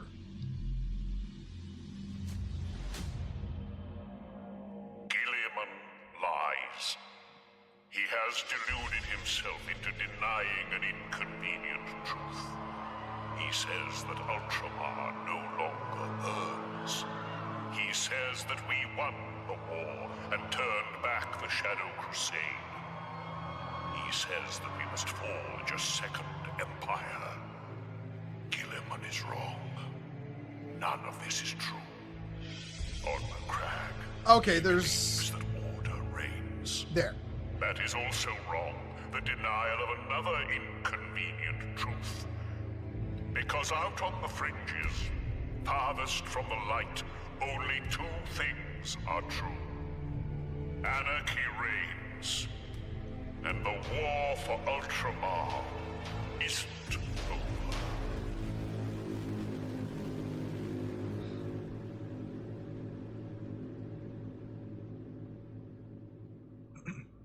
Man, of all the people GW picked up, they should have picked up Mark Lewis Spark. Like, seriously. Give him the chance to make some 40k content like he wanted to, you know?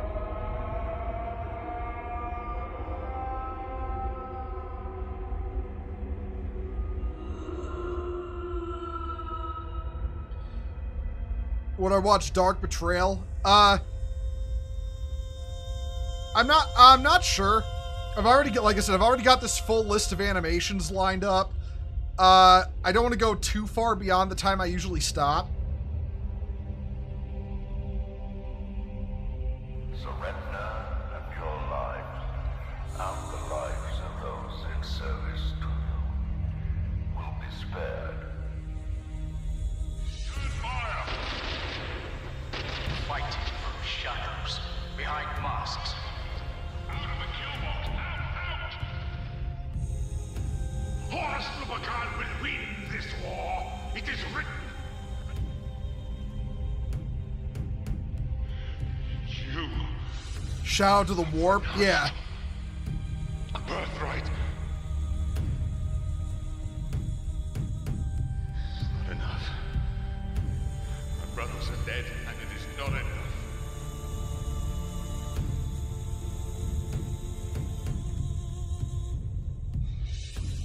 Show me your honor. Make swords with me, legionary. Those are the lives of the Emperor's subjects you dismiss so easily. There's no room. Chance of this getting nuked by GW. This is pretty old, so kind of slim.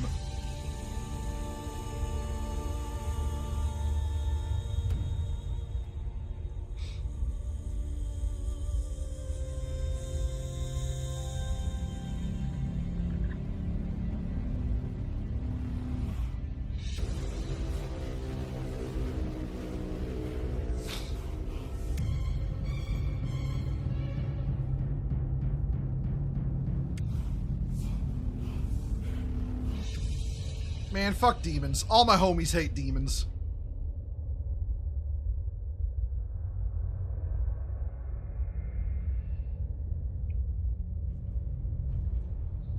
Even if they didn't take in Spark, at least they got the guy who made Astartes. Yeah. Yeah, that's true. I mean... Hold on. Hold on.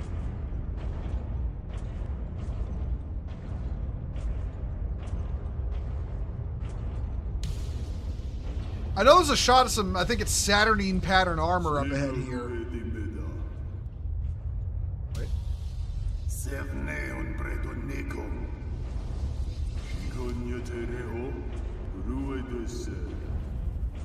Are they speaking... Are they speaking English, or... There's some really thick accent on that.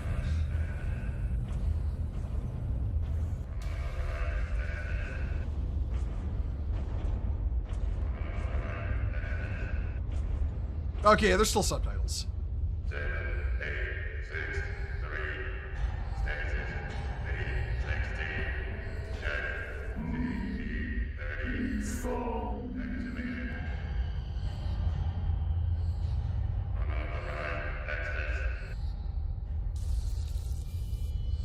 All right, Prather. We can drop the conversation now. Don't worry. It's been talked about. We can drop it.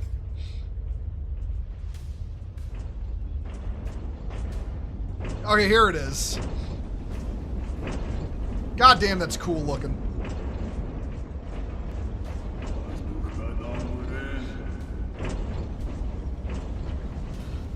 Prather, I know Prather. It's just, I mean, I don't know what the hell else to call it, you know?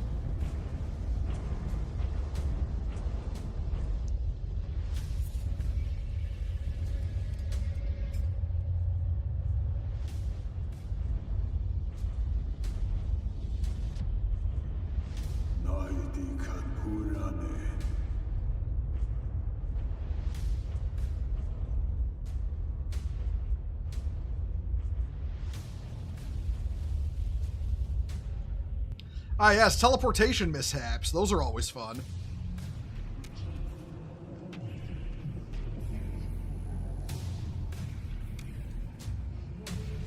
Yes, this is the actual episode of that was a trailer to. You owe me about. Hey, that's a world eater if I ever saw one.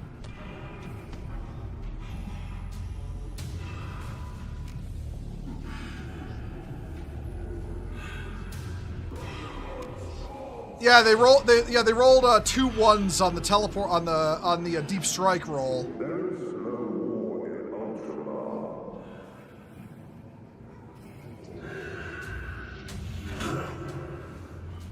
How does it taste to fight a real warrior?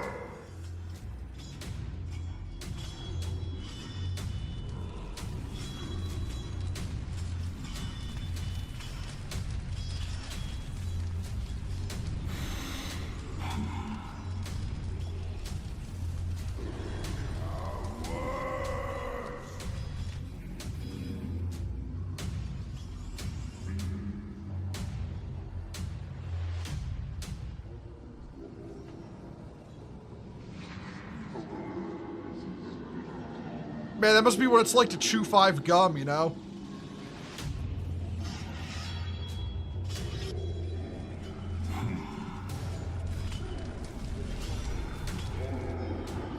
Hey, Hound of Corn.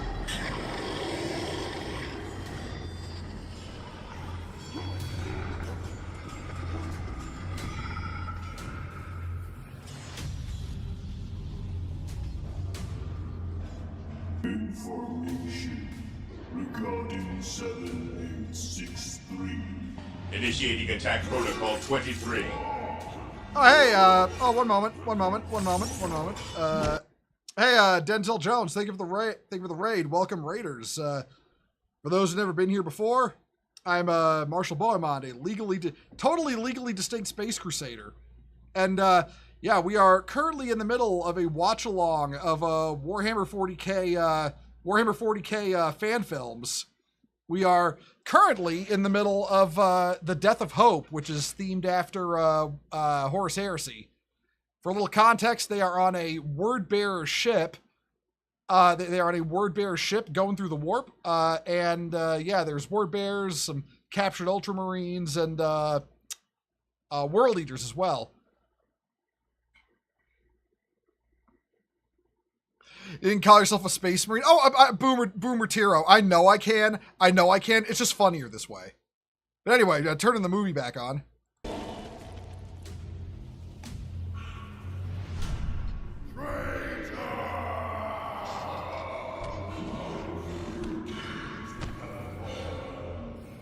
An event has been triggered on deck CD-32. Capture him alive.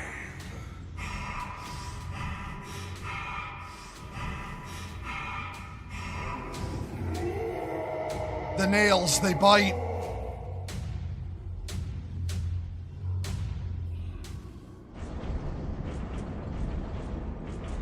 Yeah, Maximum, I noticed that.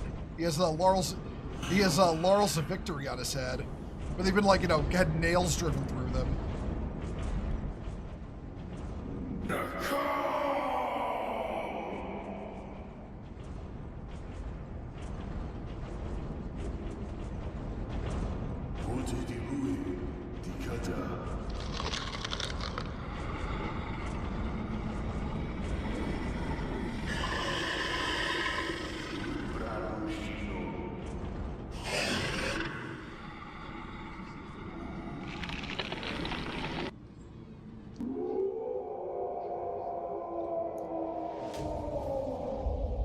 Man, after I've watched all these, should I put Space King on?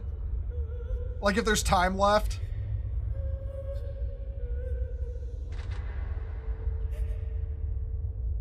Yes. Fuck it, that's one yes. That's enough for me. Yeah, okay. If there's time left after these, I'll put Space King on.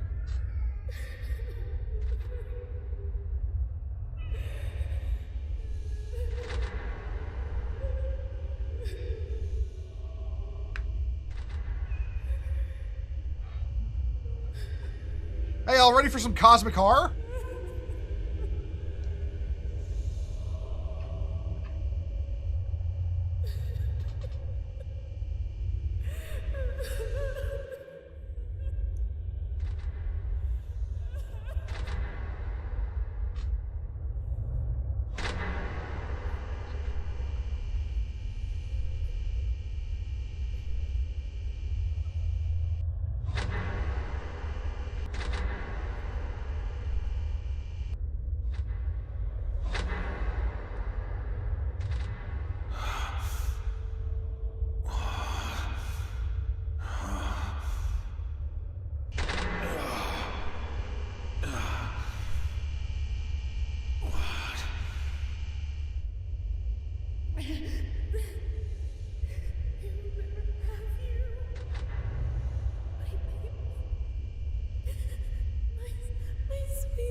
No, that's a human.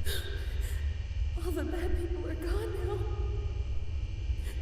You can wait, sweetie.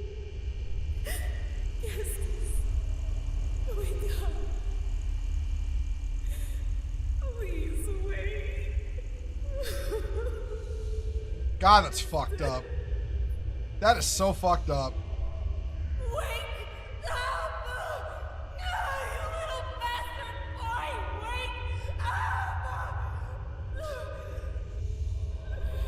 I mean, having looked at her face, she's got a little bit of that chaos juice in her already, if you know what I mean.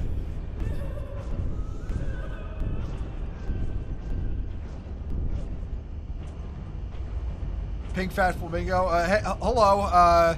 Looks like the dead baby stream is going well. I mean, they're in the warp. They're in the warp. I mean, yeah, shit's fucked.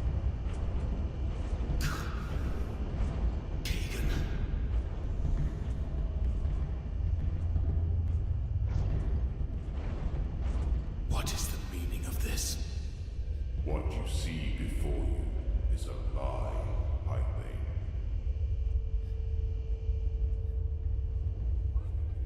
Then we are nearly there.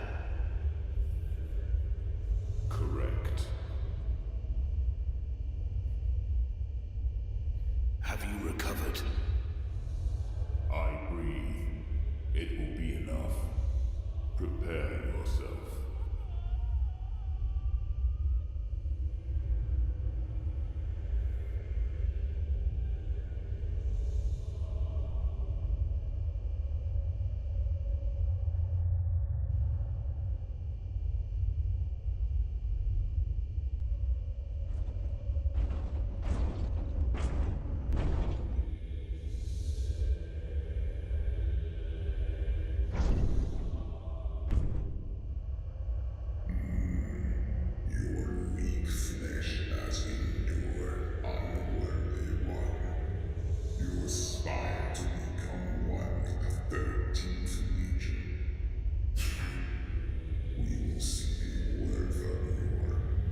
We were robbed by this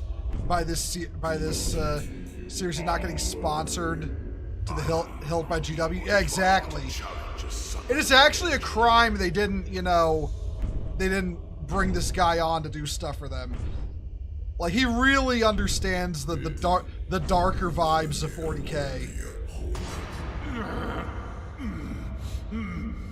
Do your worst. Your fight is with me, World Eater. God has other plans for you. From this excuse of a warrior owes me his blood. Now move, for the nails do it for you.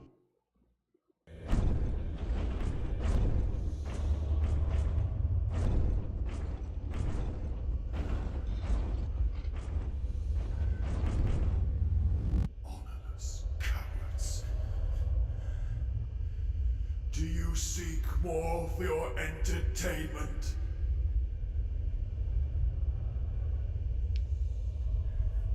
In my day, we watched Abaddon strolling through the fields a dozen times a week, and that was all we needed.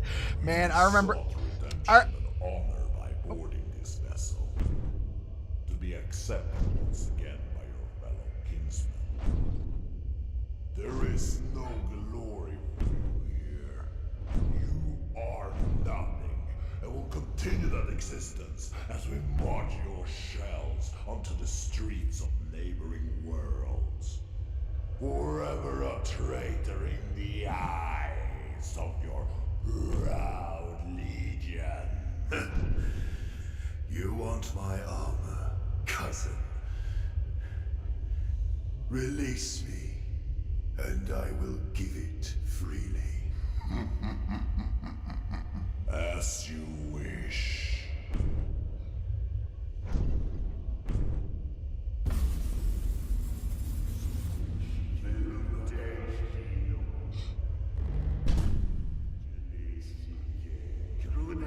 Wasn't the Lord Inquisitor guy also responsible for Gundam Requiem for Vengeance? Yes, he was, actually.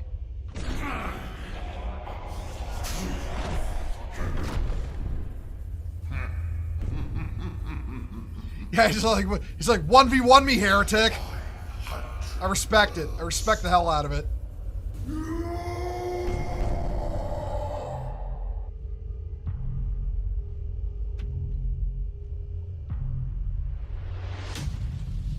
Oh yeah, Galvor back. Nice. For those who don't know, the Galvorback were the original possessed.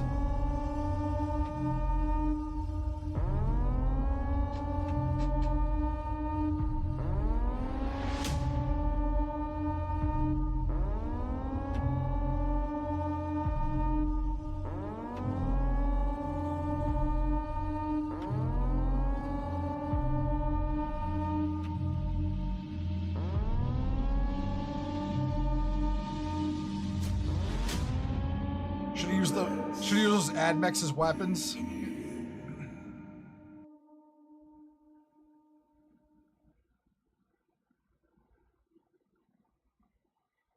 And that is, sadly, the only Death of Hope episode we ever got. Fucking rip. I will reiterate the sentiment all throughout watching that.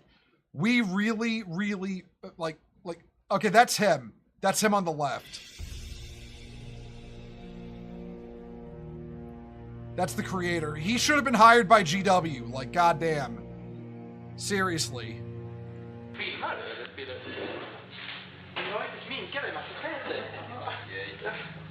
And that's just footage like him and his buddies playing. And 3 normal marines painted it as a visage of a fleshhound of corn.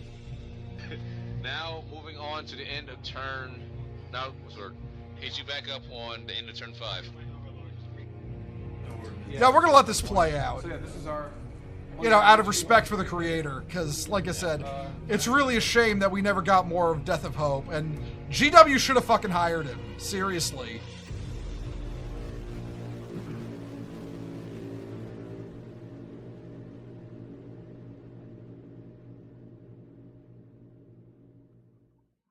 Y'all ever seen that as part of Little Dark Age and Sabaton edits? I mean, it's a popular. Yeah, it was really good. Like, that's why it's such a shame it never. Gods, woman. That's why it's such a shame it never continued.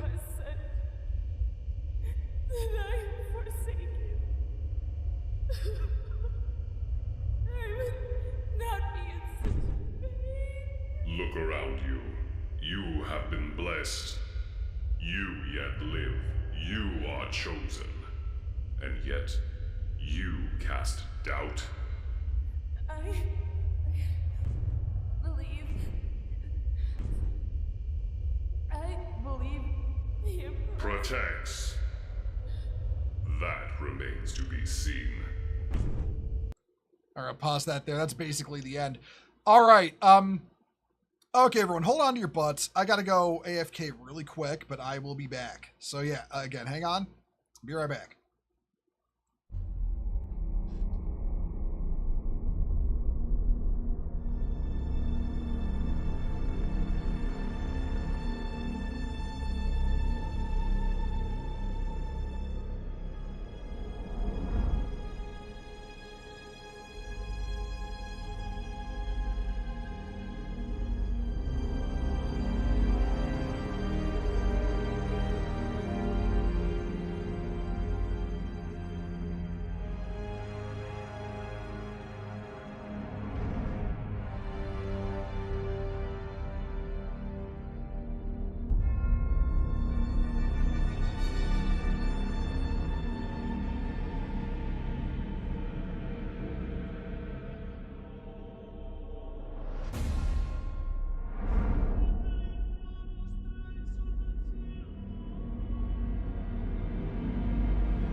Hello, everyone. I am back.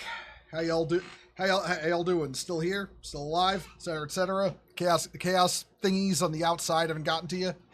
All right. So, having watched that, now we're gonna move on. Now we're gonna get into Soda's stuff. Soda's Warhammer 40k stuff. He was another promising 40k animator. In this case, Reddit got to him, unfortunately.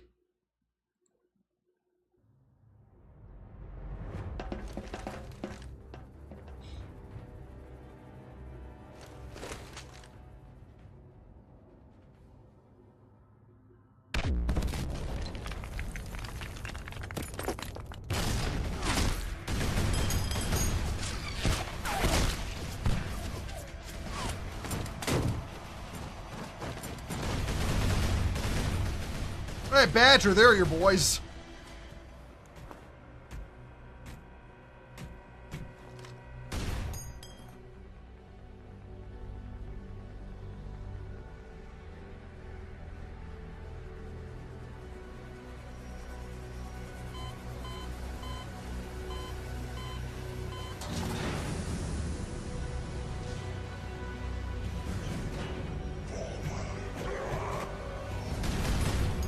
true nerd would cringe.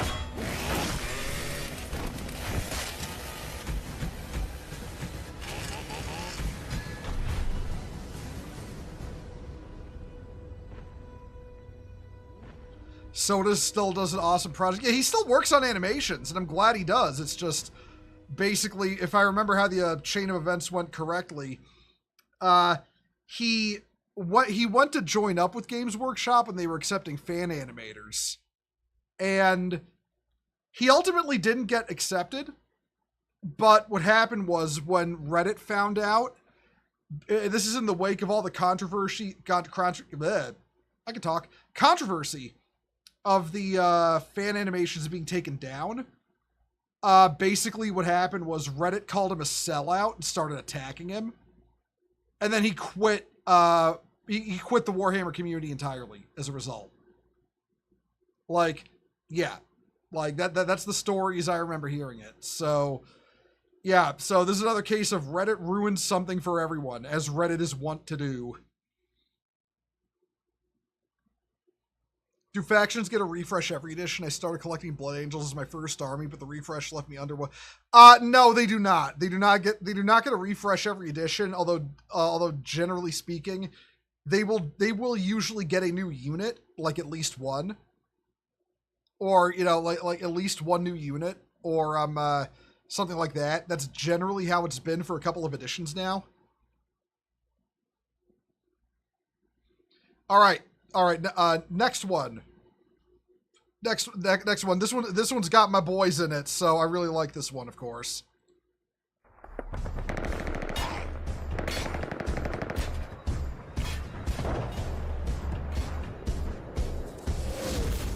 Is that the...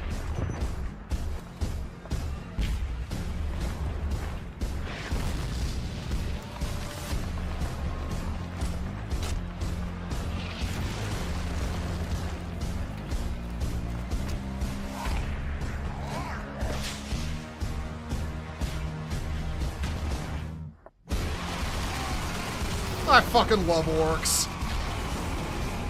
They're never not hilarious.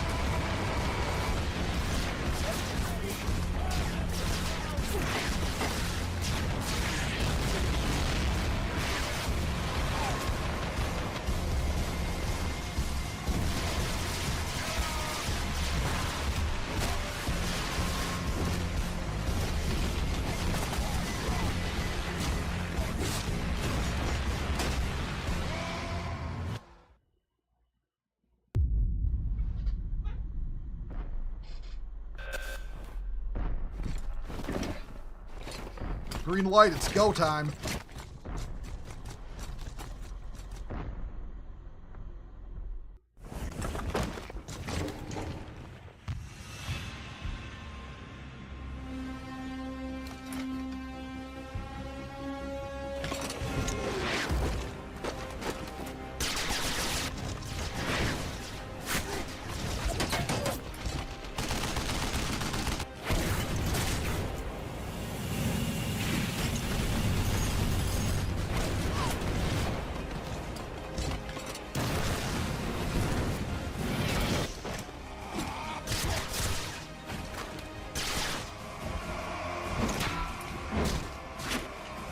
God, I love human space and space marine bro ops. It's some of the coolest shit.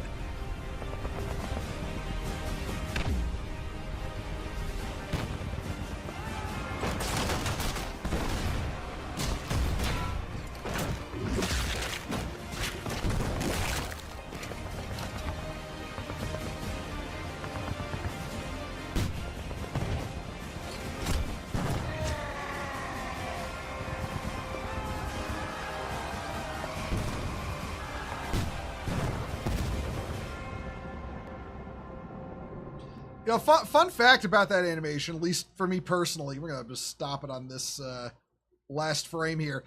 Fun fact about that that animation called Black Templar. That animation got me to like Primaris. Like, back before this animation, I was one of those people that really hated Primaris. Like, I wanted them out of Warhammer 40k for good. And then I watched this, you know, I watched what was effectively Primaris Black Templars, you know, but like doing like the classic Black Templar stuff, you know, fighting in melee. Also the Inceptor flying around just mowing things over with its assault bolters, and I was like, oh, I get it now, you know? And after that, I actually started liking Primaris. So if you wonder why I like Primaris, blame this animation. This animation was the reason why. I actually want to say not long after, they actually previewed the Primaris Black Templars, and... Well, no. They previewed... The 9th edition preview came out, like, a little while after this, and they also had, in that, they had, like, the Blade Guard veterans. So technically, Soda's also predicted Blade Guard veterans, so, like with the Templar guy here on the left. All right, yeah, okay, next one. All right, yeah, this one also, my boys, because it's the Imperial Fists this time. Also, Iron Warriors, if you like them.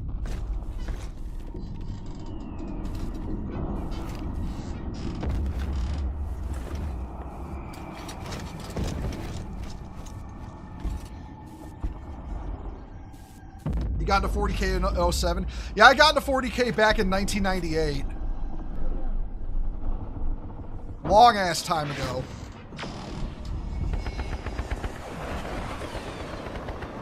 Oh, the flying Gravis, they're called Inceptors.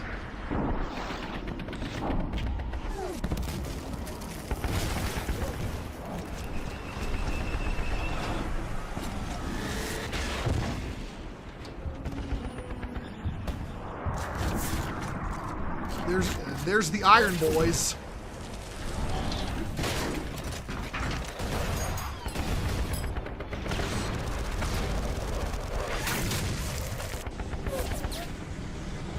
Man, Imperial Fists and Iron Warriors, name a more classic rivalry. You literally can't.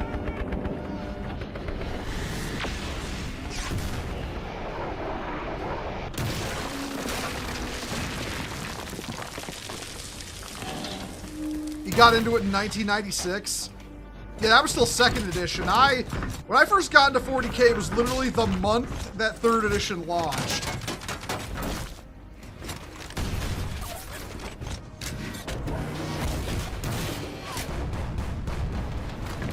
Mortarion and Soap. Yeah, actually, no, that'd probably be a better rivalry, honestly. The boy needs to wash his pits. Seriously.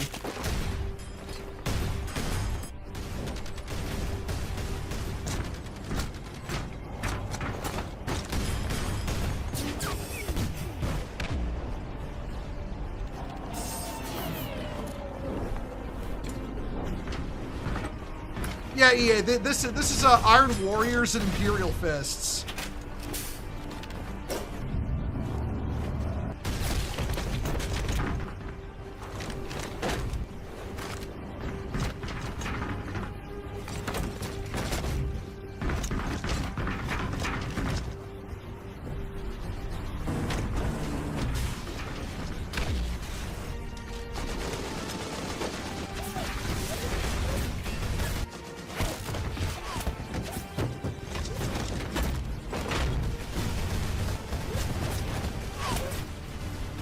I wish they'd bring back Breacher squads for 40k.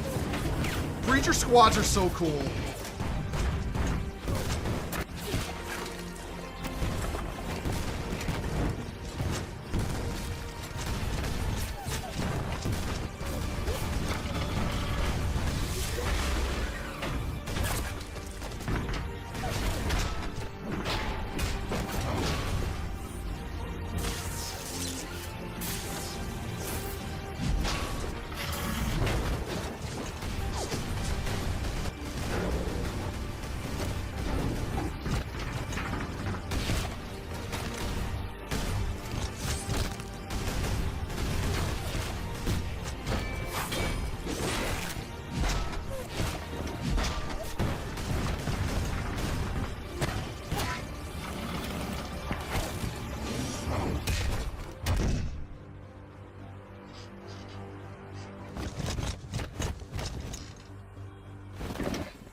Died like an Imperial fist should, holding the line. I'm gonna pause it for a sec there. Your entry into 40K was the Caiaphas K novels in French. Man, I've heard horror stories of how awful the non-English translations of 40K novels are. Like, I'm a dumbass, so I don't speak any other languages. But seriously, though, I've heard how awful the translations can be. Like for 40K novels into other European languages, let alone non-European languages.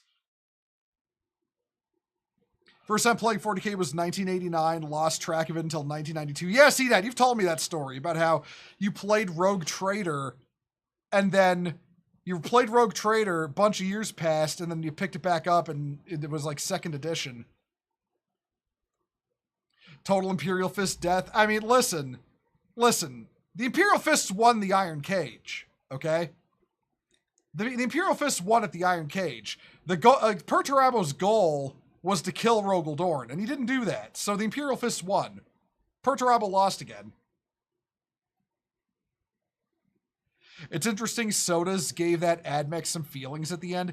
I always like it when people, like good AdMech writers, so when I mean good AdMech writers, I mean not Mike Brooks and Gav Thorpe, will generally have those moments where the AdMech display like human tendencies, you know, despite trying to give up their, you know, their fleshiness and their, you know, their biological humanity. Like one of the ones I actually think is one of my favorites in terms of that regard is in the Caiaphas Cain books when Cain meets up with oh fuck, I forget her name, the AdMech girl that he had a bit of an affair with. He meets back up with her like years later, and she's almost completely borged out. And when Cain is talking to her, she reminisces on how she used to be, you know, what Cain would consider attractive, and actually feels bad about how she's augmented herself to the point of being, you know, not recognizably human anymore. I don't know. I thought that was like, I don't know, shit like that with the AdMech I really like, you know? Can't deny Imperial Fist is some of the coolest successors. They really do. It's actually kind of funny how, unlike the Ultramarines, you know, unlike a lot of Ultramarine successors, when the Imperial Fists have a successor, they are so out of pocket compared to the chapter culture of the chapter that bore them. You know, I love that about the Imperial Fist successors. You like Abomination by Vox in the Void. You like this characterization of a spiteful, vindictive Mechanica zealot. Yeah, Vox in the Void is really good. I like Vox in the Void. Still no Dark Mech. And listen, they'll hit tabletop one day. One day they'll hit tabletop. Okay, so next Soda's one. Which one is this? All right, this is called Legacy.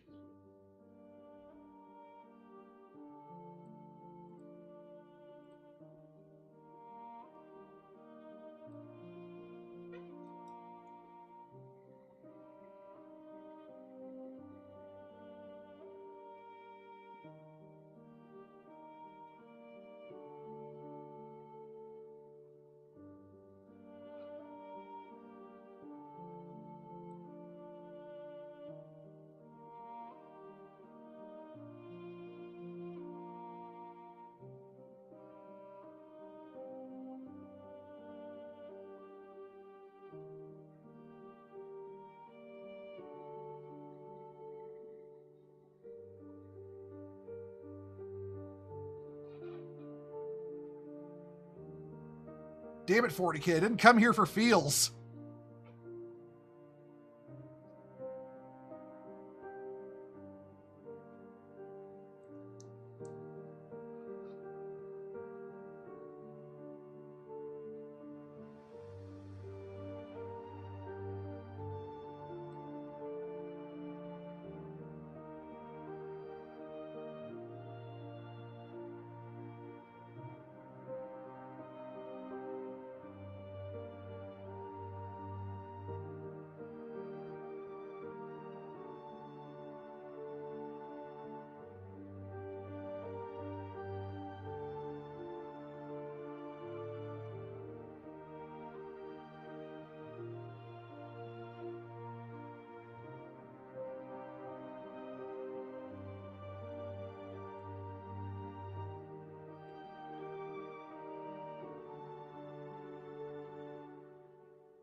All right, pause that there.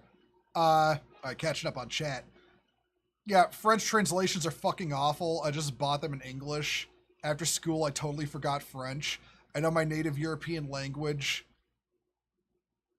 English is your second language, and a bunch of Kazakh Russian for work. Oh, that's cool. Hey, man, trying to get a proper translation for your 40K books taught you another language. So, yeah, that's always a good thing. You know, I'm just going to go on a quick aside here. Marshall will be back. He's wiping his tears. That one always makes me a little misty-eyed. I won't lie. And, you know, it also kind of makes me think, like, how fucking Adam something, you know, the guy who bitched and moaned about what do you call it, Space Marine, not criticizing fascism well enough, saying that 40K should only ever be about murder and war crimes, and that if you're portraying it with any kind of emotion or, like, you know, like emotion or anything, you're doing it wrong. It's like, fuck him, seriously, because I mean that was a nice little animation about, like, you know, sacrifice and inspiring hope in someone who was hopeless. And it's like, if you think 40K isn't about that, you're missing the fucking point. I know, man. I know. I know. But seriously, though, fuck all these people who think 40K is only supposed to be about misery all the time, you know? Like, the legit tourist bullshit, they don't get it, you know? Genocide simulator. Oh, yeah, and I said about that before, Deadeye. It's funny how, like, the game he wanted is literally right there, and even that justifies the Imperium. It's fucking Darktide. Darktide is the game he wanted, and it still says the Imperium is right. You want an only bad guy setting? Helldivers is right over there. No. Super Earth are the good guys. I will never believe otherwise. I do not care what the developers say. The narrative of the game doesn't belong to them anymore. But anyway, all right. Next is okay. If you like shovels and digging trenches, you'll like the next one.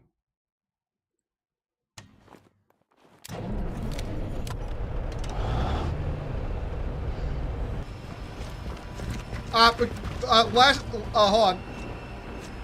I'm just gonna restart this one real quick. I just want to point out, we are about to watch CDAT in his natural habitat. Inside the tank.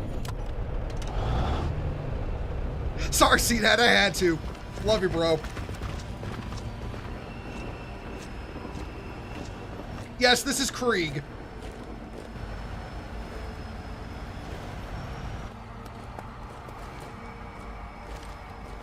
Deathcore of Krieg are so fucking cool. Yeah, Deathcore of Krieg and Dark Angels. And Cadians.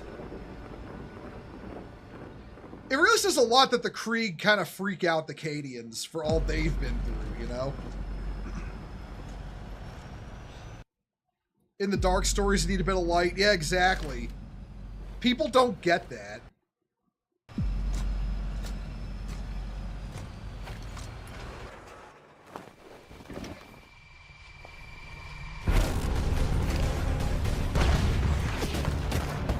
Yeah, the 8th have been through the shit, you know? Initiating attack protocol 23. Oh, hey, Saturn Senshi, thank you for the raid and welcome Raiders. We are in the middle of a Warhammer 40K fan film watch-along. We're watching Krieg currently.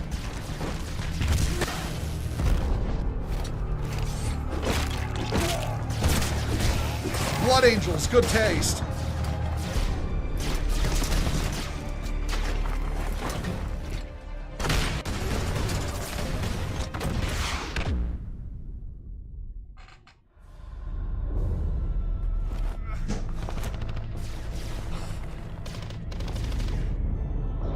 Man, bro got an armor-piercing missile through his chest and he ain't dead. That's all I need to know about the resilience of Space Marines.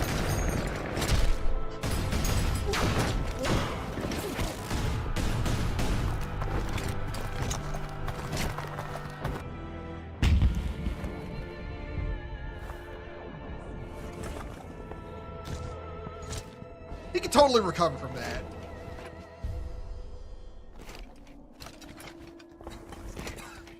Yeah, he's still got 2 lungs and 1 heart left. He's good.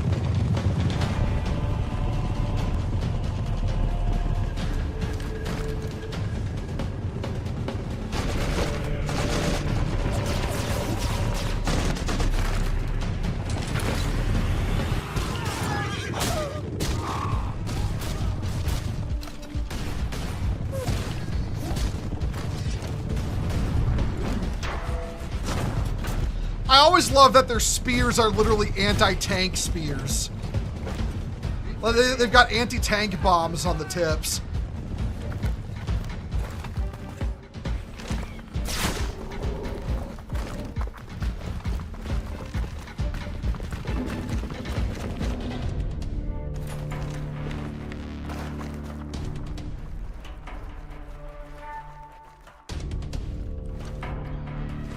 Valkyria Chronicles. I never played those. I was never much of a JRPG guy.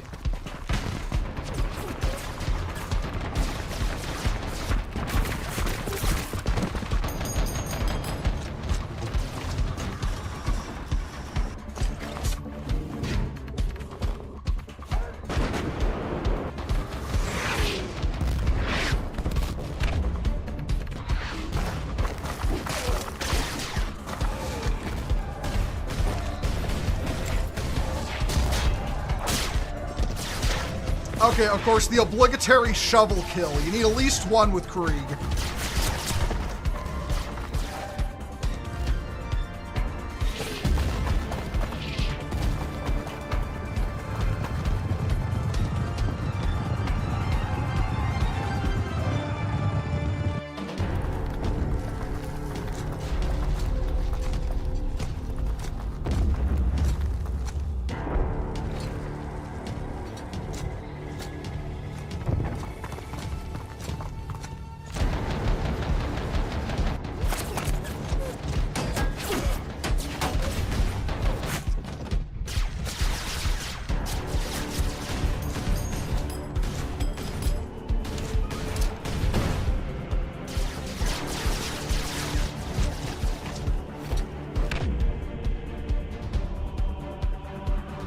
I like how the 2 Marines see each other like, you!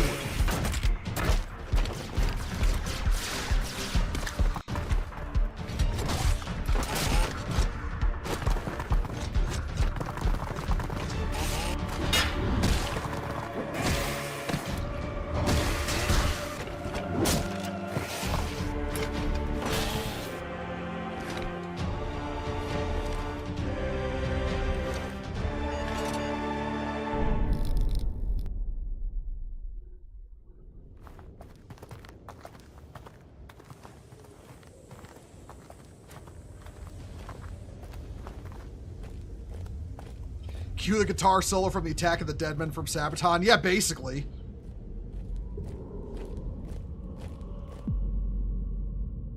Man, Krieger's so cool.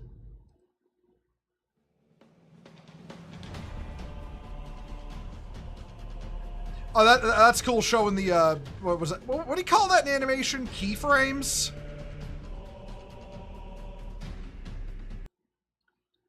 Yeah, that's the last one from Sodas. Okay, all right, now, you know, I was shouting you out, see that earlier because tank, but here comes the one you like. Here's, this next one coming up is Steel Coffins. It's all about, like, tanks and shit, like Imperial Guard tanks. One moment. Hey, what are you doing? There we go. Okay, it's on the right one now. Subtitles on, what's it? Keyframes animatic. Yeah, that's what I thought it was called. I don't pretend to know animation, you know? Imagine betraying the Emperor and living hundreds of years just to be killed by a Krieg kamikaze under a hill. Yeah, basically. Listen, Saturn. All I gotta say that is skill issue.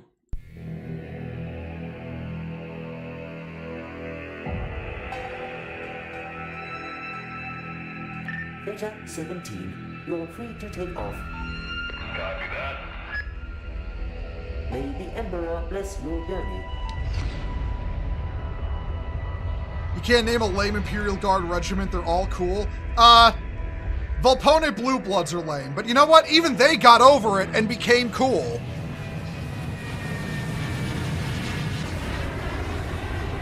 Touching down in 10 minutes. Hear that, lads? Get strapped in.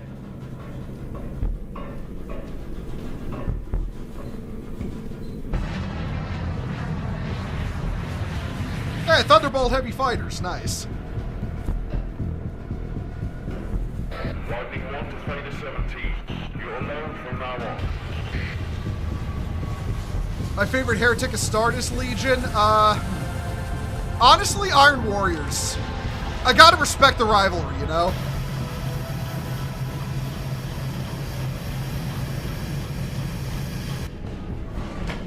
We there yet, Chief? Yes, we are. Fasten your seatbelts.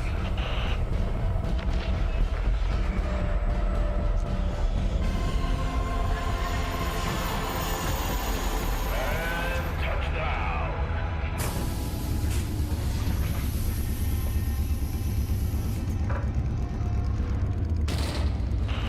Recon one. Roll out.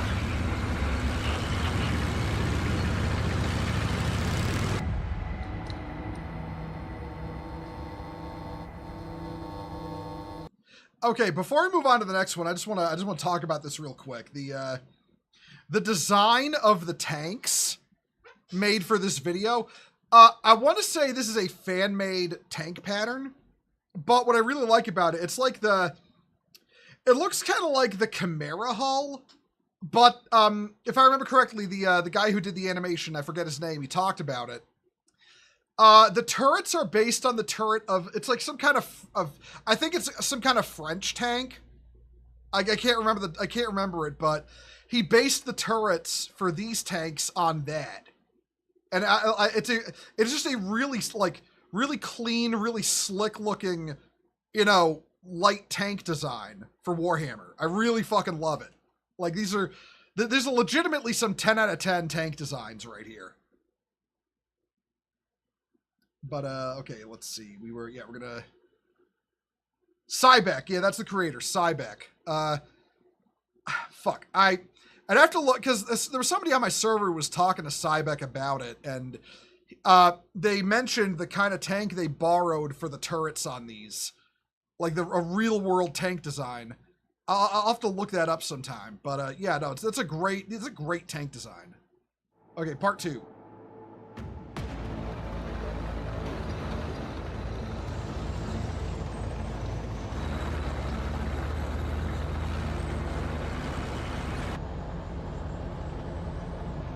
Damn, this desert makes me sweat. We were better off on Kulf.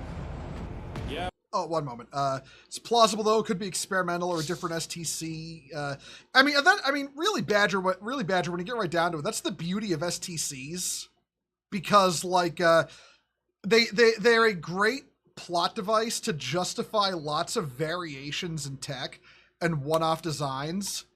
Like it's actually some the STC blueprints and constructors are actually some of the best sci-fi world building ideas ever created. I like unironically. Yeah, but the Talon need us. Can't they manage on their own? They suffered a lot of losses during their last offensive, and their recon was shot down. Shit, what happened? Talon getting fracked in the desert? How ironic. Enemy reinforcements arrived at a bad time, not just random bastards either. Tanks? I don't know, but whole sections of the front went silent without anyone knowing why.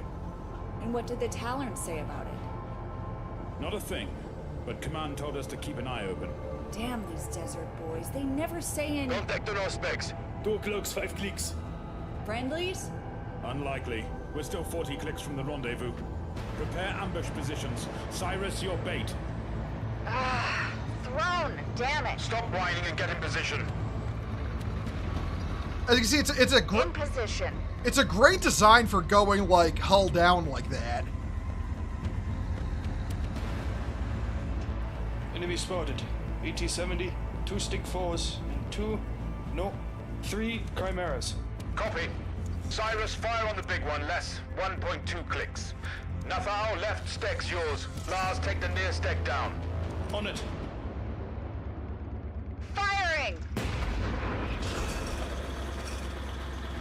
Left track out on the Reaver. Reloading.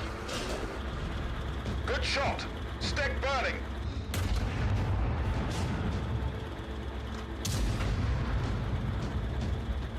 Frack, that was close. Damn it, Sarge. Fire on that fracking Reaver.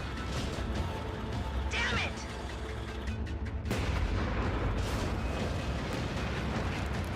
Gotcha.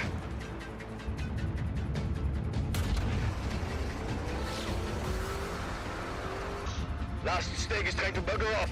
I'm repositioning. Copy that, Nafal. Move up.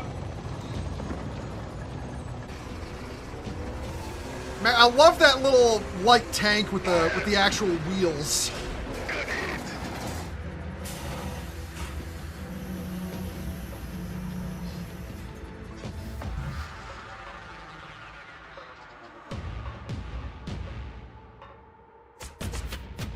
Let's wrap this up. Fire!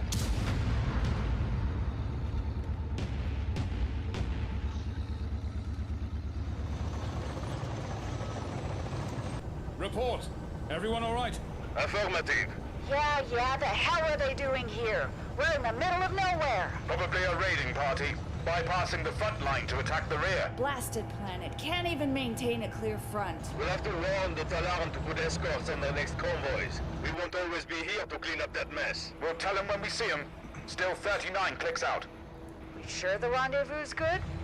Should be. Either way, we'll be in radio range soon, despite the interference. Looks like we just got within range. Good. Give me a sec. Nice touch on the autoloader eject system. Yeah, the attention to detail on this one is crazy. Point Alpha. All clear. We'll be within Like, 20 minutes. the creator of this very clearly knows tanks or researched tanks in order to make it. Like hold on, like I wanna... Left track. Shit, let me go back to... Like this one...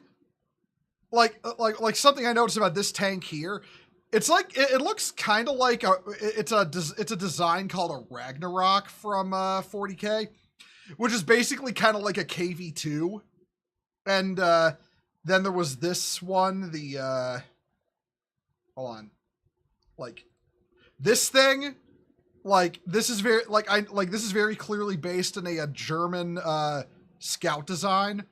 Cybeck very clearly did has a lot of knowledge, had a lot of foreknowledge about tanks going into this, both in 40K and in real life in order to make this. And then, you've got the actual, you get a better look at it here, the actual design for the hero tanks. For the main characters. Like I said, this is just a really solid, clean tank design. Like, it's actually crazy how good this animation is in terms of like the design and attention to detail, like with everything. But yeah, we're gonna pop on over to part 3.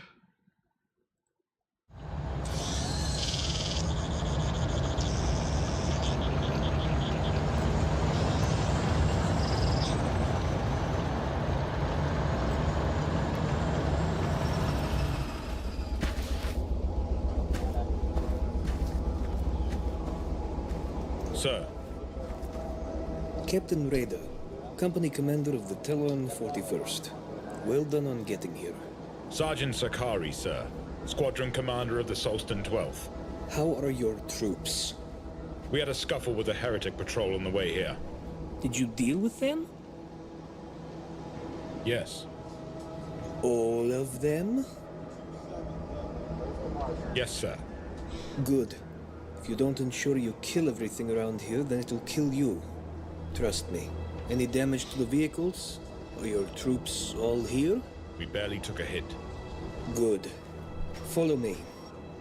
Orbital Recon has finally spotted a fracking battery that's been smashing our guys for the past week. I want it gone. Sir. What's the plan? There's the mother of all sandstorms coming. Enough to cover our tracks and keep us clear from air support. You and your men will act as point squadrons and lay up as overwatch on the position. Your auspexes are the only one we have that can work through the interference, so you will be our eyes during the assault. What's the ground like? Can we reach their back line without being spotted? We're already far behind the back line. The battery is only 30 clicks away. Not getting spotted is entirely up to you, but you made it this far. And how do we get back? Same thing. We get around and reach our lines. You have 15 minutes to reply and rearm. Dismissed.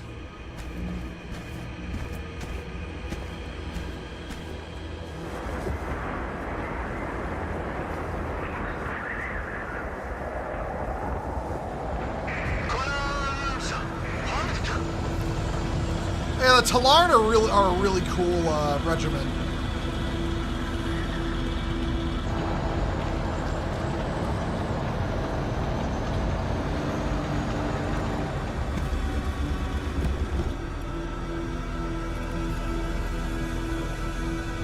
Sagari, update to the orbit. The scout team is now under your direct command. Let me know when you have eyes on the position. Roger. Scout team, this is Sakari. Radio check over. Sagari, this is scout team. Radio check over. Okay, over. What's your ammo status? We're fully loaded. You can, Heliosphere. Now you can watch Astartes. It's a nice change in my routine. You can watch Astartes. A lot of other streamers have. Only been doing this my whole life. Your whole life, so far. Right, we're repositioning. Spearhead over. Status of the heretics, over. Mostly hunkering down in their barracks. Some of the SPGs are still firing, but we expected that. They seem unaware of us for a moment. Good. We stick to the plan, then. We found a nice spot to sit on. Follow us.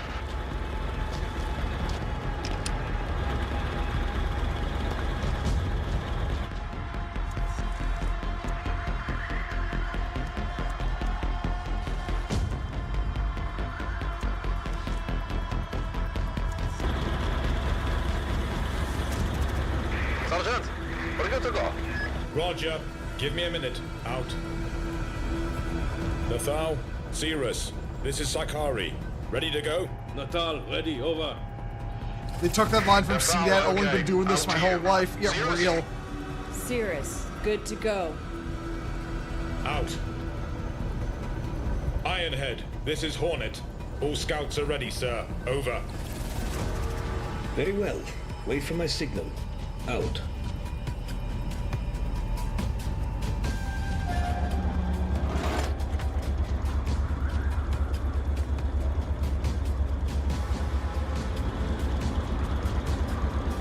All call signs, Alpha, advance. Beta, your weapons free.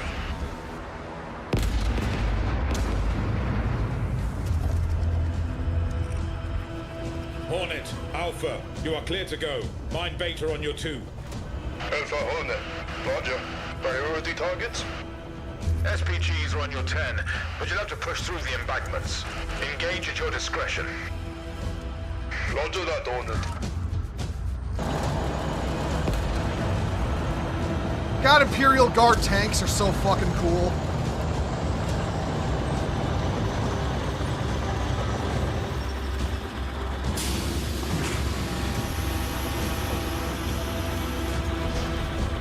Black hot thermals. Is that something you had when you were still in the military?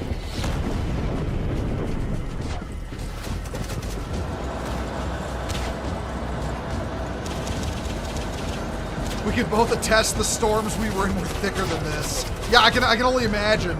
Alpha, you've got an enemy squad regrouping on your 1.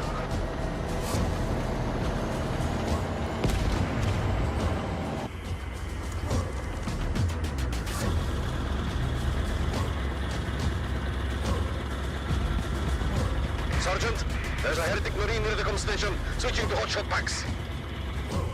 Throne. Alpha, you have an Astartes inbound. Pull back!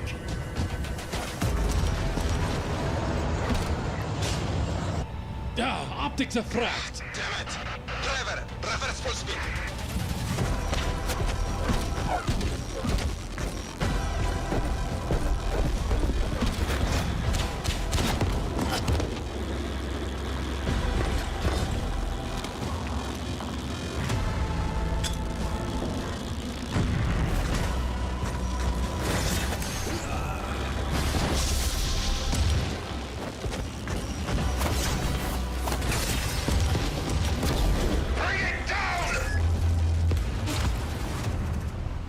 Nice shot. Ah, the cogboy got to live. Nice.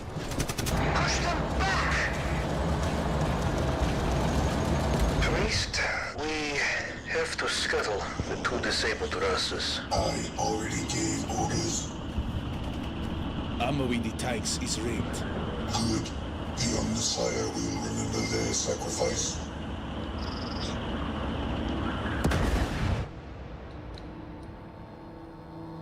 Double tapped him just to be sure. Yeah, exactly. Like even like with an Astartes, man, you just sure you just like put a fucking tank round through his torso, but with an Astartes, you just don't know, you know?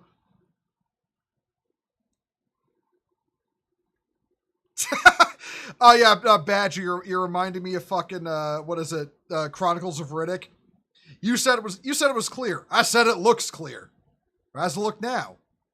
Looks clear. Fuck, you're making me want to rewatch that after this. Goddamn. All right. So this is this next one is Scorch. If I one moment, who made this one? This is made by Mosconi. Mosconi? I don't know if I'm pronouncing that right. If you ever watched this and I'm mispronouncing it, I apologize. But I want to say this one was actually animated in using the Arma's engine and using Arma mods. So, yeah. If you've never seen Arma 40k mods, I recommended this guy last time. Go watch Rubik's Raptor on YouTube. It's legitimately crazy, the 40k mod scene in Arma. But yeah, okay, let's put this on. Pitch Black? Yeah, Pitch Black.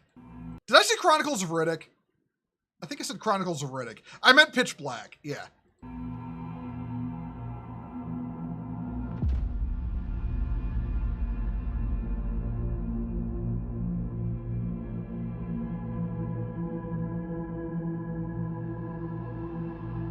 Yeah, it's the first Riddick movie. Chronicles of Riddick is the second. And then just Riddick is the third.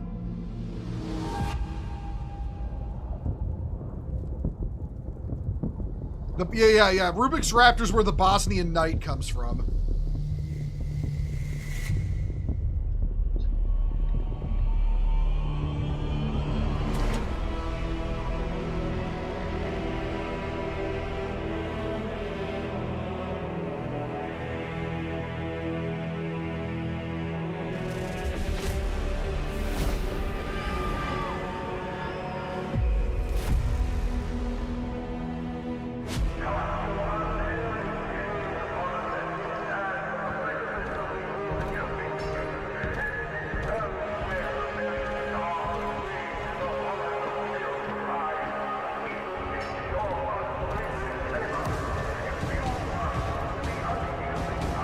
Yeah, those were lance batteries. Those beams that were shooting down from orbit.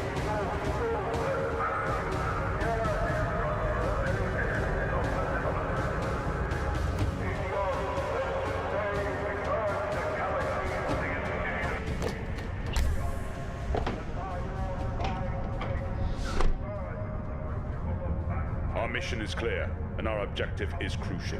We have been tasked with infiltrating the sinister abyss of the Cardinal's dominion and putting an end to his reign of heresy and corruption. This is a semi-covert operation. You all have been implanted with an inhibitor device to neutralize any psychic interference he might attempt. Our mission is not just a swift kill. We must ensure his influence is eradicated. We'll maintain open comms channel for coordination, as we will be divided on two fronts. The Emperor's light guides us, and we stand as his avenging angels. This is a crusade of righteousness, and the fate of this mission rests on our shoulders.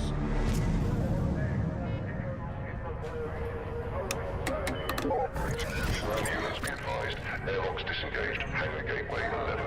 Stand by.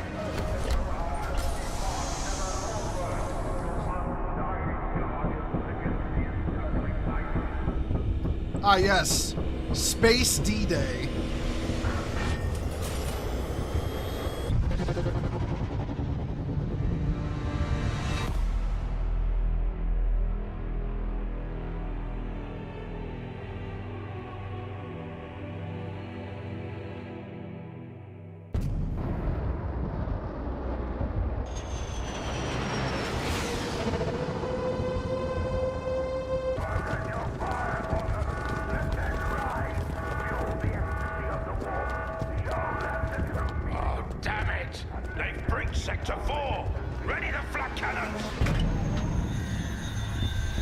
Subtitles didn't pick that up for some reason. Hey, Zeb, thank you for the follow. Welcome to Crusade. Hope you're enjoying the show. Brace for impact! Moving, Guardsman, So send all those troops or one angry badger with his rifle.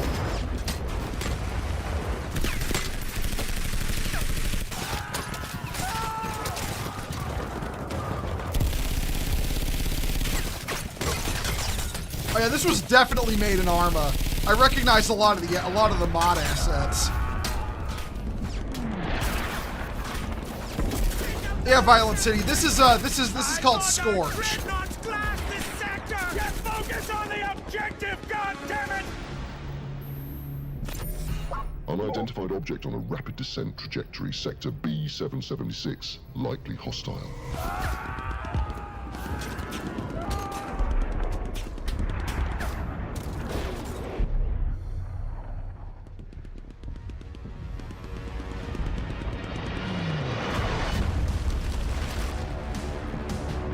Ah, Chaos Armiger. Armiger class! Systems online. Proceeding to engage.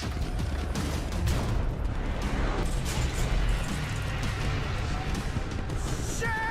Target acquired.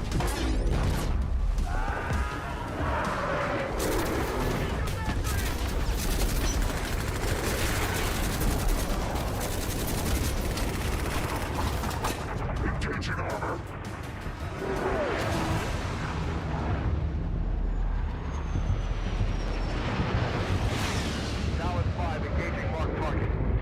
Formation and approach with caution.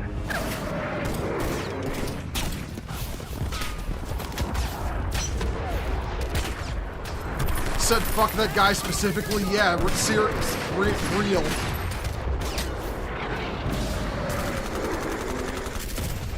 Fox 1, out. Armiger neutralized. Push forward!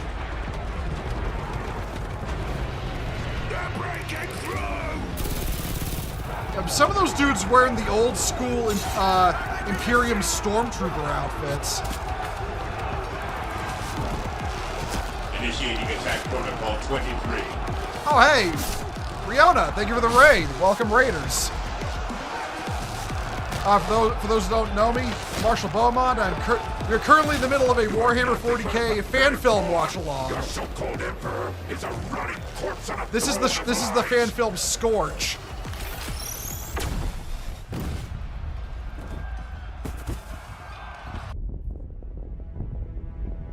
I'll say Riona, hey Bast, how you doing? I hope your stream was good.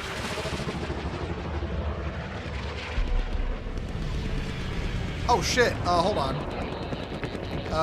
I'm so rude. One moment.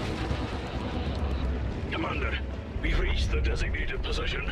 Our armored battalion was highly successful in bringing down the Give Riona a shout out. Also remember to give Saturn Senshi a shout out too. I completely forgot. I need to get a bot that automates that. The shield barrier is active. Because I keep forgetting. Because I'm dumb. Trench line immediately. There are ticket pass. That shield barrier!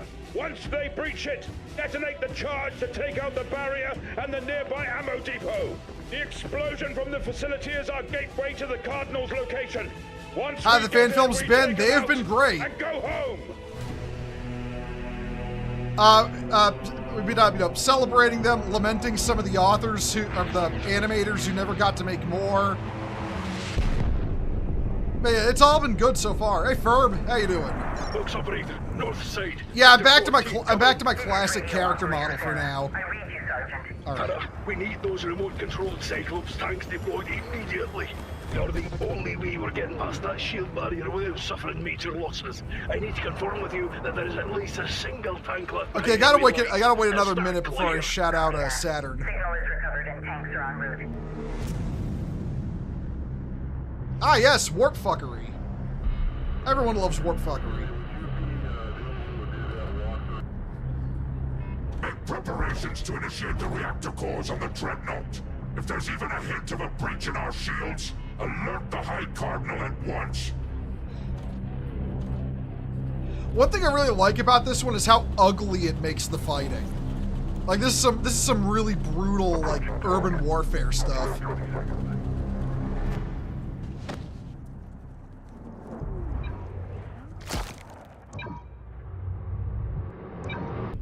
Cyclops in position. Detonating.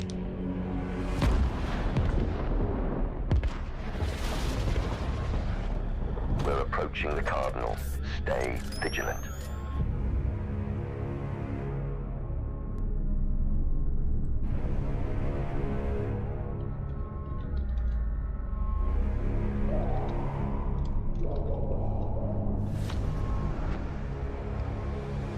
In the cold. There we go. Wait, I'm not following Saturn yet? God damn, I'm rude. In the deafening silence, There, I changed it. we hear the whispers of the war. We gather here to cast away the shackles of reason, the illusions of order, and open our minds to the boundless potential of chaos. Chaos cares not for your past, your titles, or your loyalties. All that matters now is your desire for power and the strength to embrace it. You stand on the threshold. Yeah, nah, buddy. Chaos is cringe. Ready to take the first step into an abyss that will reshape your very existence. Sacrifices will be made. Of that there is no doubt. Yet in the face of pain and suffering, you will find strength. In the depths of despair, you will discover a newfound purpose. For the weak shall wither, but the chosen shall rise. Let the past be consumed by the flames of the warp. For tonight, you will be reborn! Chaos doesn't have a good anime? True. Also, hello, the God Emperor of Mankind. Honored to have you in the stream. Remember, everyone, the Emperor protects.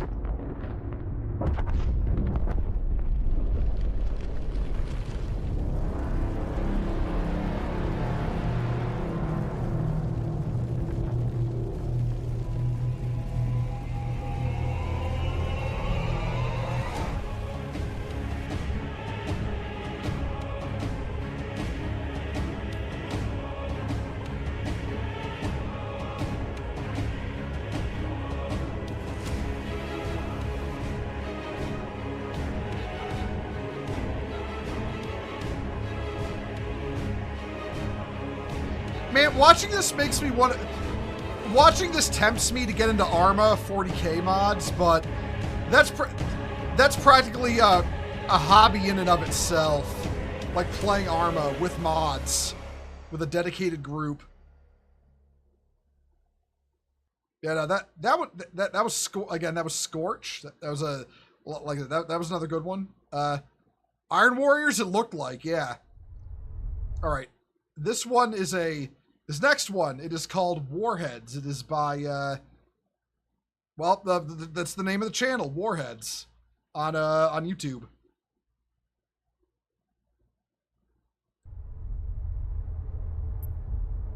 No subtitles on this one, unfortunately.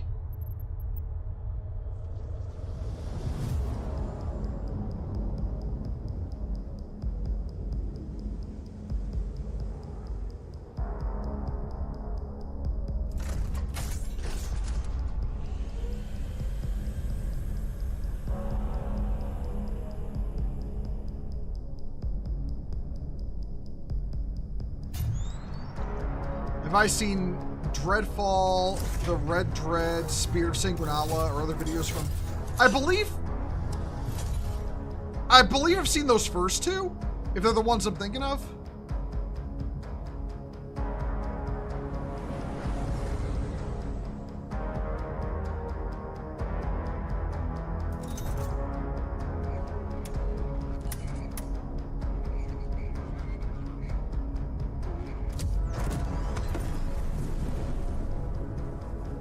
It's nice to see this stuff. If only I was only ever able to see that awesome Last Church animation. You know what, Riona? If you want, I can link you the playlist after this. If you want to watch the others that I had on it.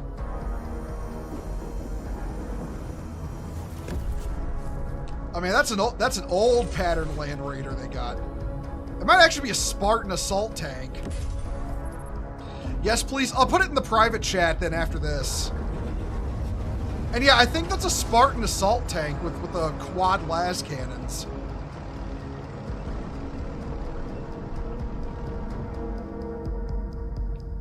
Yeah, no problem. Anytime.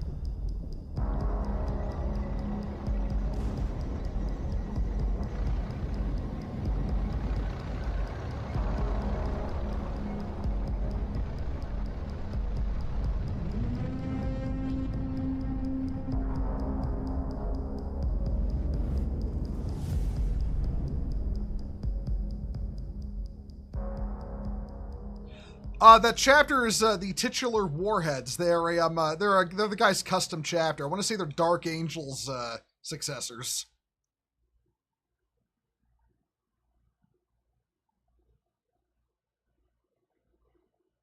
All right. Let's see. Next, what do I have next? Actually, all right. This one's called the Raptor. Not much of a story to this one. Just a neat suit up sequence. Old Hammer Land Raider Supremacy. Yeah, like I said, I'm pretty certain that was a Spartan from the Heresy era.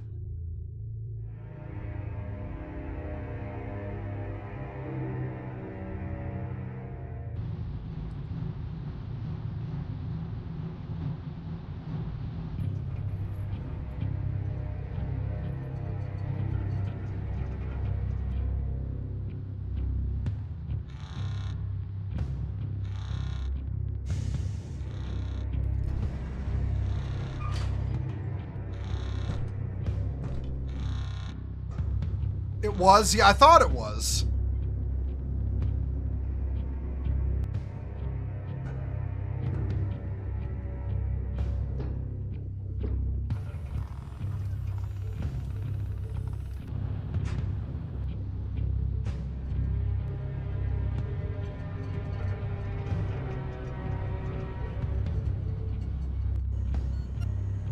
You know, watching this one, it's very clear to me the creator is following the StarCraft 2 reveal trailer, like with suiting up the Space Marine and that. But I don't really care because that was a cool trailer, and 40K is cooler than StarCraft, so this is an upgrade.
The obligatory purity seal.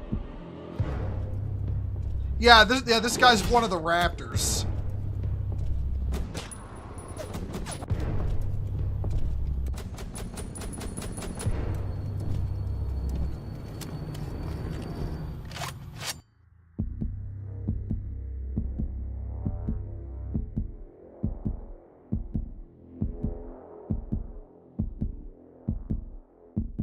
All right, and this next one I haven't seen yet. This one's called The Raptors, and yeah, it's about the same chapter of Space Initiating Marines. attack protocol 23. Oh, Ash, Ash, thank you for the raid, and welcome raiders. Ash, how was your stream? Everything went okay, I hope. All right, actually, you know what? Okay, I've got to go AFK again real quick. I'm not going to do the AFK screen. I'm just going to mute myself. So, yeah, I'll be right back.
I'm back. Sorry about that. Also, Badger, later, dude.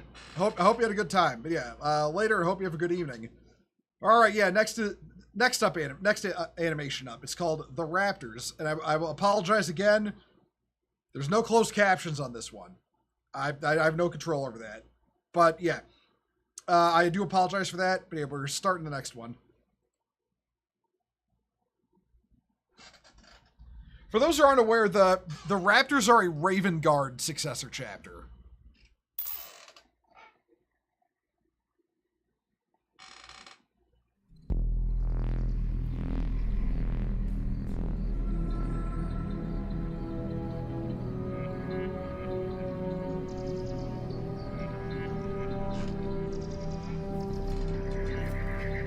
You have your own? Okay. I do worry about that. I do worry about that, Riona, because I know you're deaf, you know?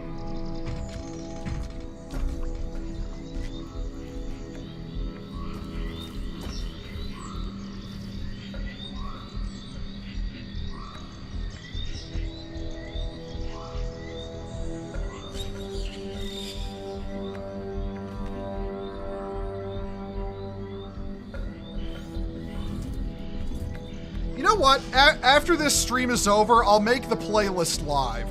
Like, I'll make the playlist public. Like, for those who, like, aren't on my Discord or something, or I don't have your, you know, your DMs and stuff, I'll make the playlist public on YouTube.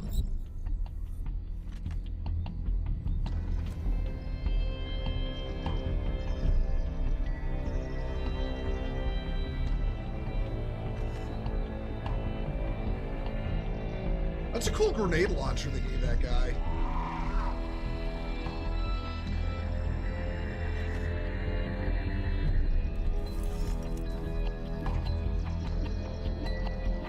The reasonable Marines. I mean, yeah, that's kind of the Raptor shtick, you know?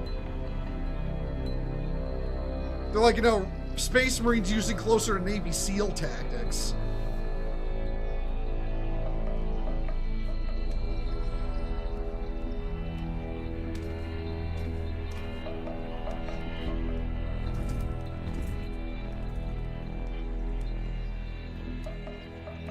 Thank you. Yeah, no problem. No problem. No problem. I always like to share the love with 40K, you know?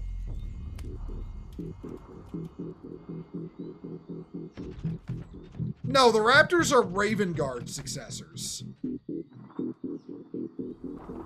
They're also the Raptors are also one you know, a canon successor chapter. Like, they're from the actual lore. They're not homebrew.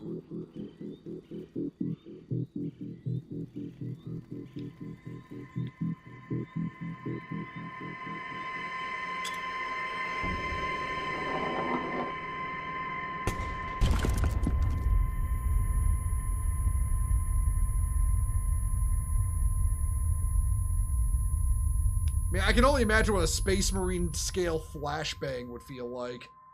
Probably very uncomfortable.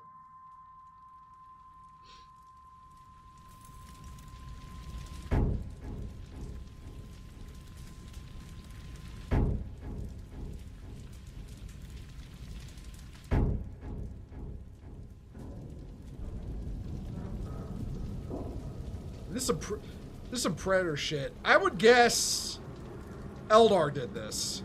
Dark Eldar. Or possibly Chaos.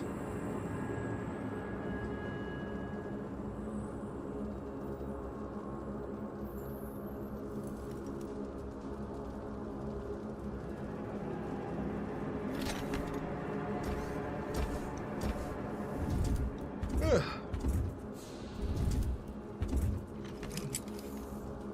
Remember correctly, Raptors got a bit of others' chapters after they suffered massive losses before adapting their titular tactics. I'll have to look into that. I'd never heard about that part of the Raptors lore.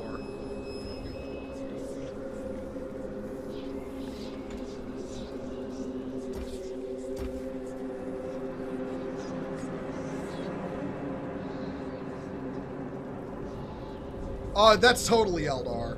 Yep, it's Eldar. It's Dark Eldar. Called that shit.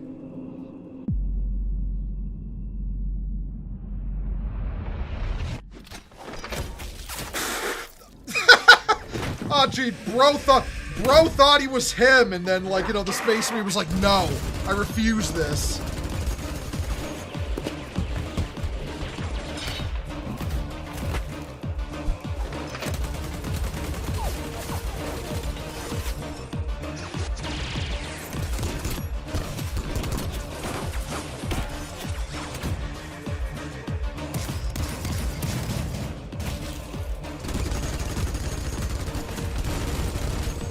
Oh, that's like a miniature heavy bolter. It's actually a really good design. Ooh. Gonna rip him. Oh, dark. Ah, he's got a dark lance. Okay.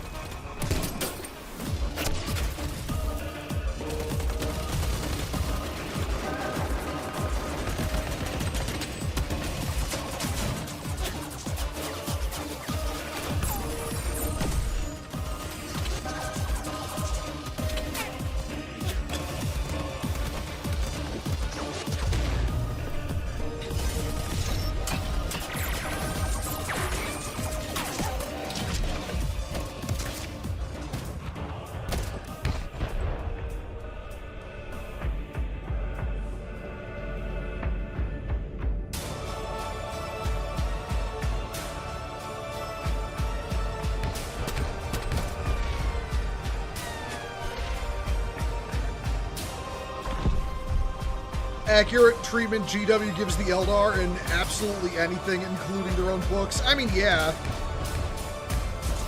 Blame Gav Thorpe for that. Like, literally, blame Gav Thorpe for that.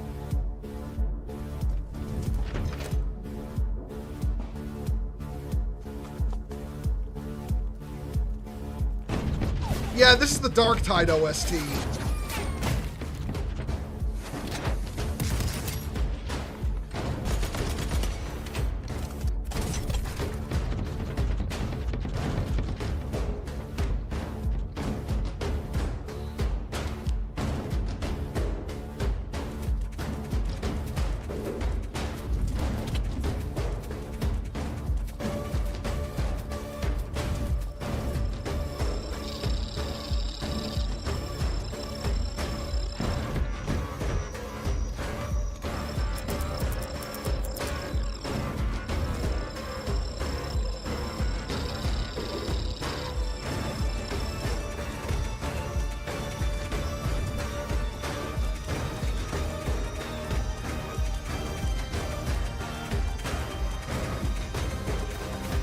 I'm getting flashbacks watching this to Brothers of the Snake.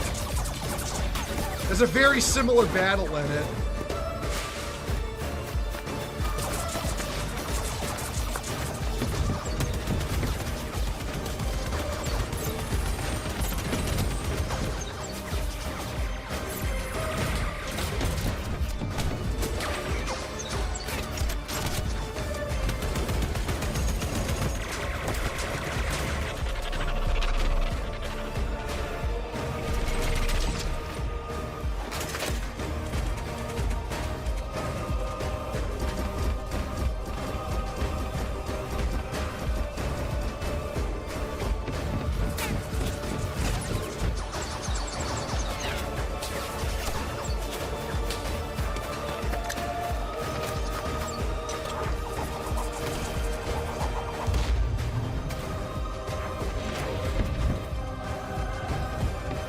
Nice to see their actual speed. Yeah, it is.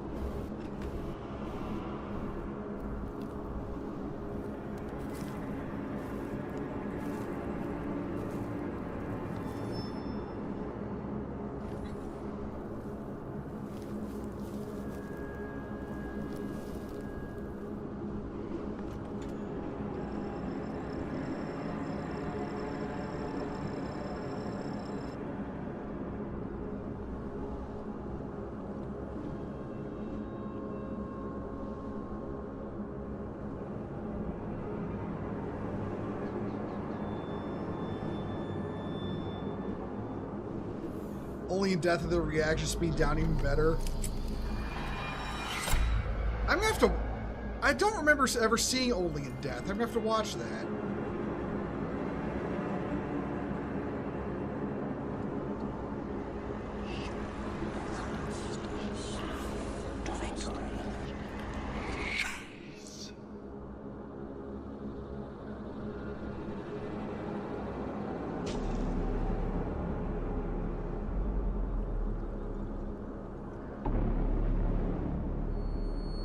That's about as ugly as I would expect a Dark Eldar to look.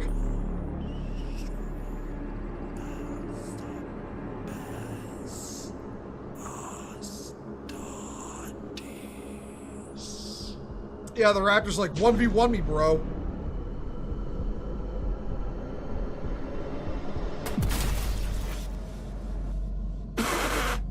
Based.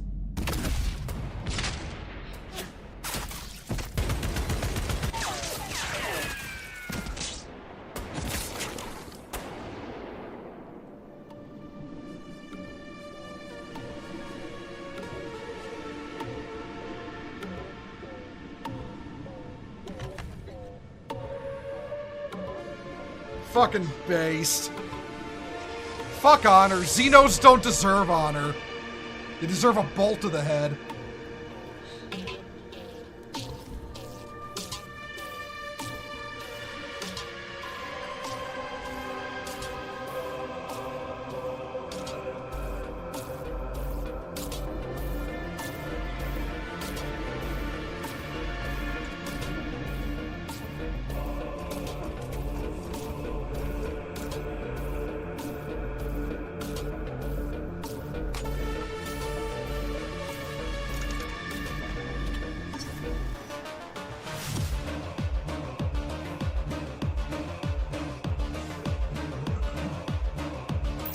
Okay, I'd actually never seen that one before. That one was really cool.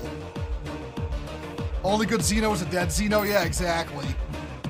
If Xenos wanted to live, they wouldn't have been born Xenos. It's really that simple. Okay, what's up? Oh, okay, hold on. All right, we are. Okay, I would think we're on the last 3 on the playlist that I plan to watch. Yeah, we are. Okay. All right, we're on the last 3 on the playlist. All right, later, see that. Hope you have a good evening. Get some rest, dude. All right, yeah, last 3. This is the Lord Inquisitor. This was a prologue to an animation that never got finished. If you've never seen what Terra looks like, by the way, you get to see it in this one. It's really fucking cool.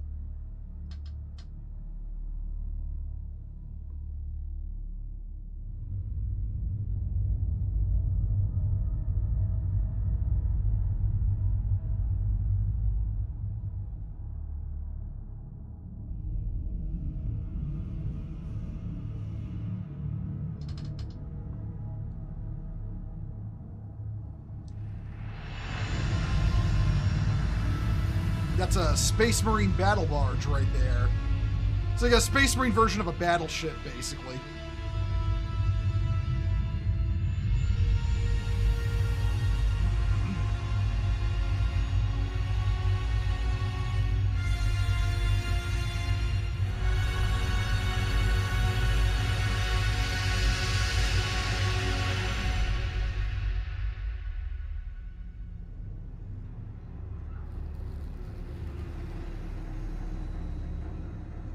No, there's no water. The oceans are completely gone on Terra.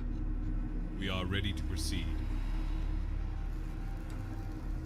Time to start our own little procession then. Let's pay our dear friend a visit. Once again, no subtitles. I do apologize. Yeah, no, the Lord Inquisitor prologue is set on Terra.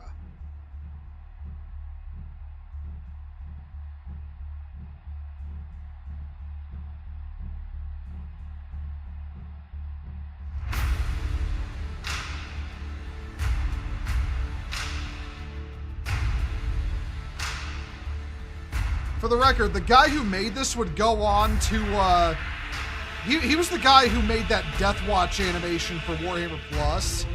And he also directed a Gundam Requiem for Vengeance.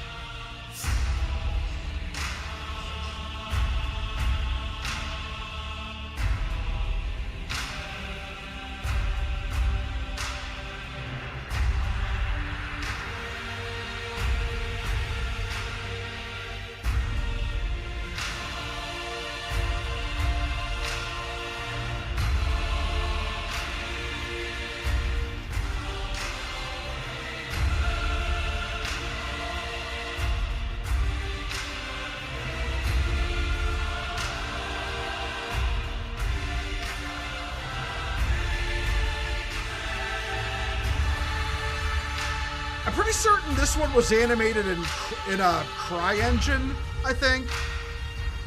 I think this was animated in CryEngine.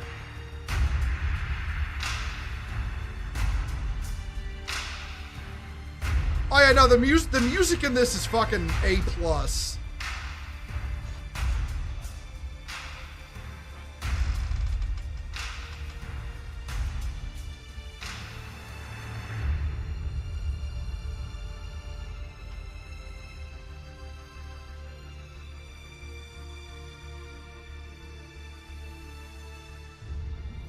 God, the spires of Terra are so fucking beautiful, man.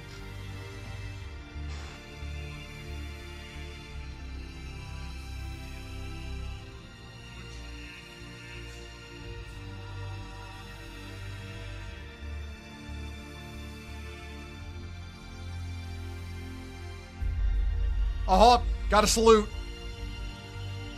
That's my Primarch right there. Alright. Listen, in this household, we always make the sign of the Aquila to Rogel Dorn.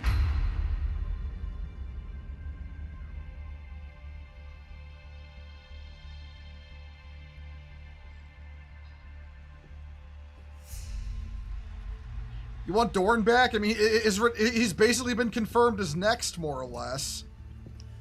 Also, I don't think they make stuff in CryEngine anymore, that I remember.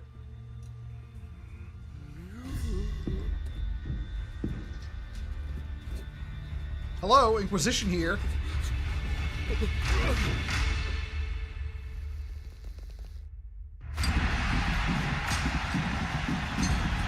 By the way, if you've ever seen this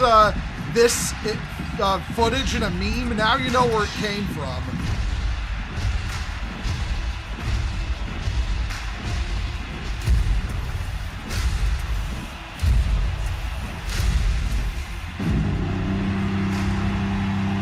Yeah, Chonka, that's where this comes from this animation.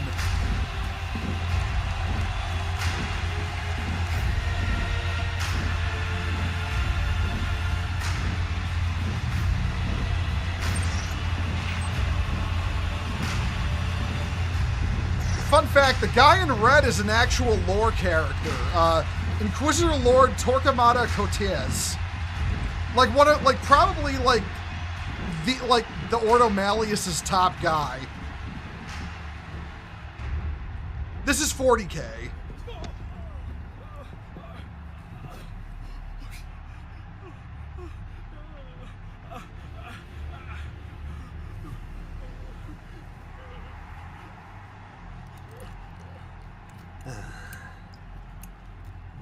You're missing a glorious parade, Anchorite. Marcus, are we not done here?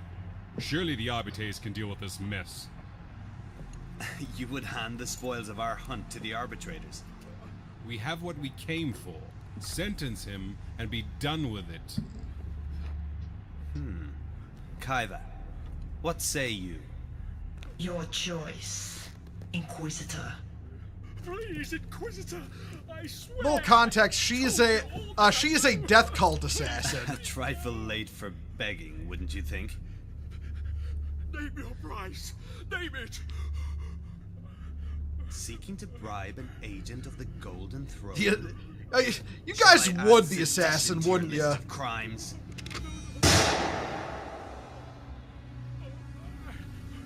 In the name of His Holy Majesty, the God Emperor of Man, I thrice judge thee excommunicate traitoris, by actions, by associations, and by beliefs. Your sentence is... death. Oh, if you have any last words, you may speak them now. We will ensure they're entered into the Ordo's archives. Mercy, Inquisitor! Grant me mercy! Mercy, Anchorite. I don't even know what mercy is anymore. I don't know why, but the main character reminds me of not Dante from the Tamim DMC. How old are you, Anchorite? What? Your age. How many rejuvenate treatments have prolonged your unworthy existence? How many years have you spent polluting our throne world with your blasphemous breath? 3 centuries? 4? A rhetorical question, my friend, to illustrate the point. This sentence is long overdue. And sadly, this one never continued.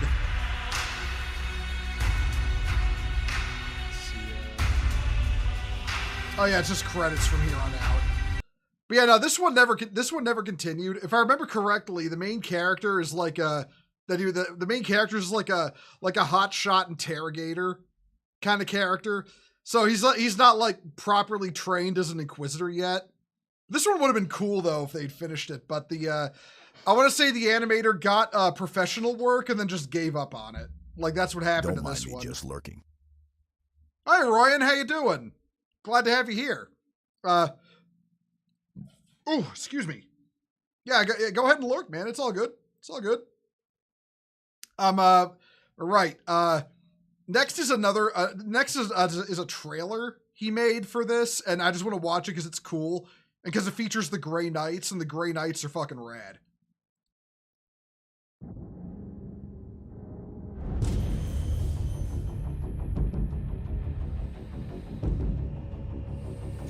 Oh, Riona, it's fine. It's fine. Hope you have a good evening. I'll post that playlist when the stream is over.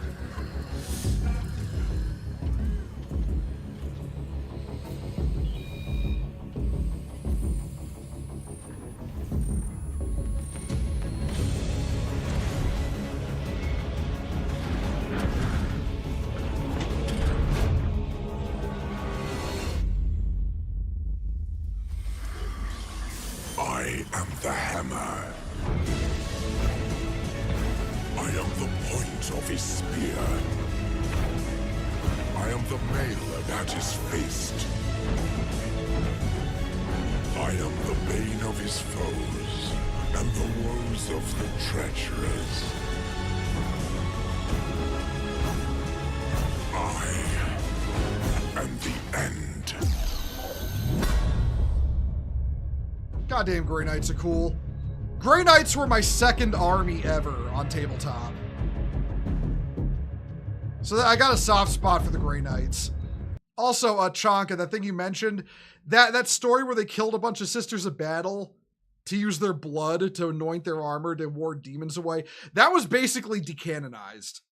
It kind of fell under that. It couldn't be canon because it didn't make enough sense with the lore. But all the same, GW rewrote the story in a later edition. That bonk sound was at a Dark Tide. Well, when he slammed his spear into the ground? That bonk? Now that's funny, because that animation... This animation predates Dark Tide by a long time. Hold on. Hold on. I want to hear that again.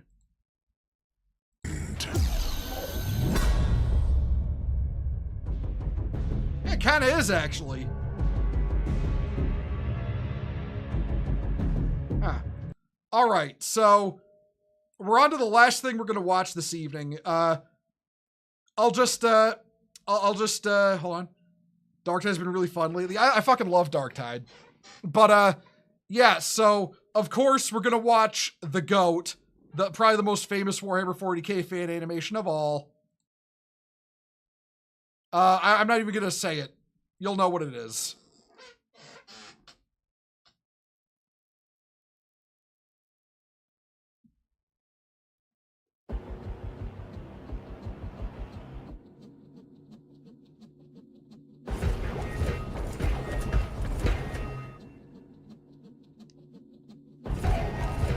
Pretty sure you heard that bonk in a GTA game when you get killed. Yeah, probably.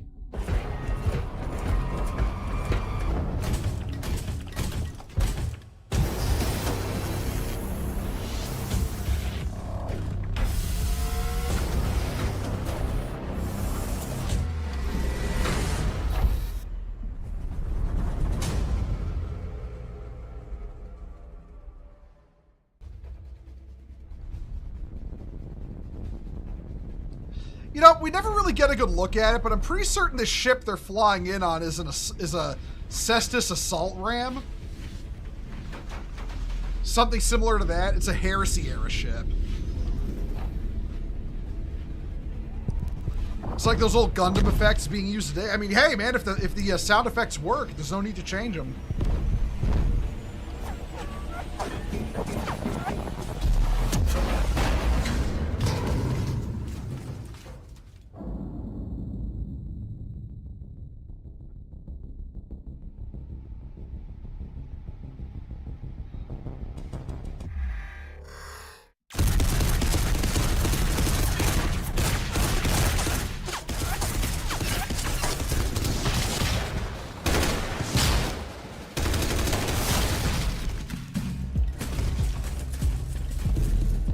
Something I love about Astartes, about little attention to detail from the creator.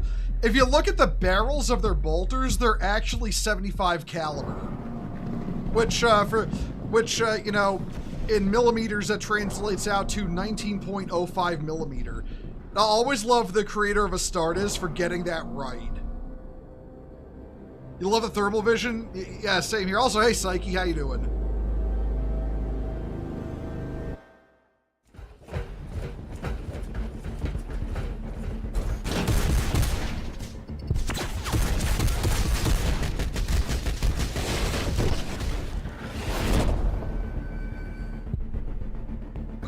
The cinematography in this is so fucking stellar. Like, there ain't even words to describe how good it is.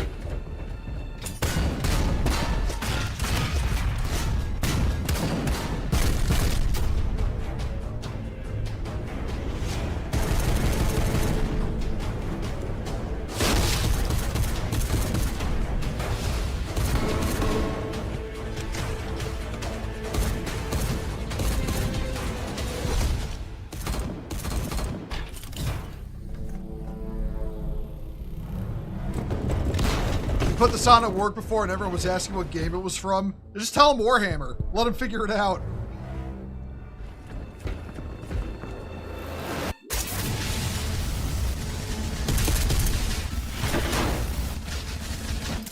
I love how he just tanks the multi-laser.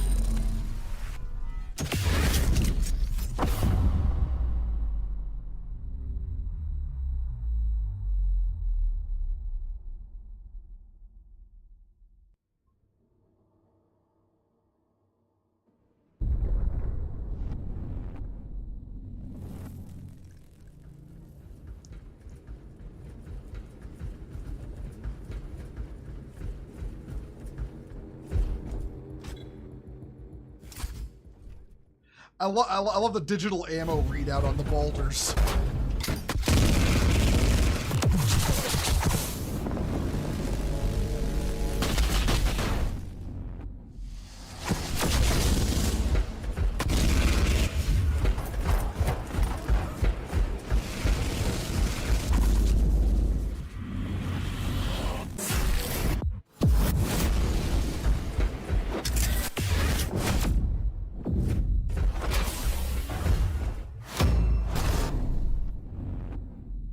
Is this Halo? I hope you slap that guy who said that.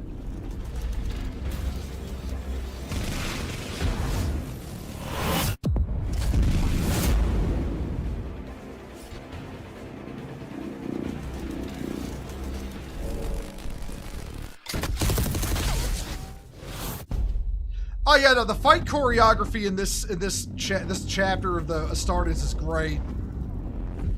This is actually a really well choreographed fight full of little details you can miss.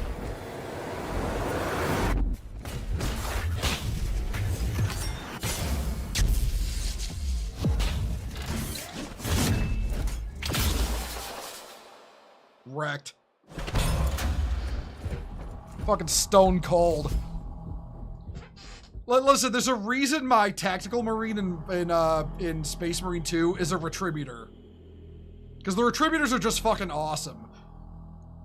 They're kind of like the Imperial Fist's equivalent of the Raptors.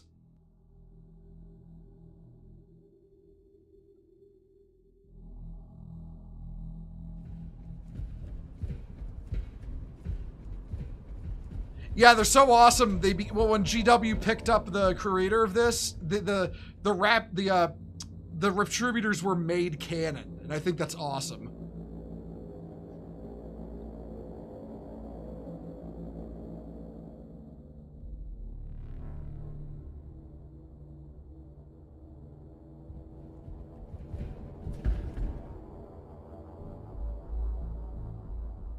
Ah, Beaky. Everyone loves a good Beaky helm.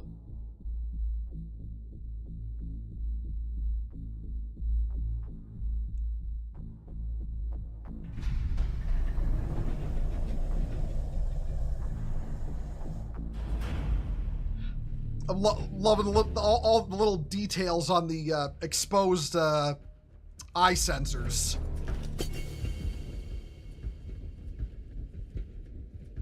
These Buzz Lightyear models be looking different. Hey, Iggy, how you doing?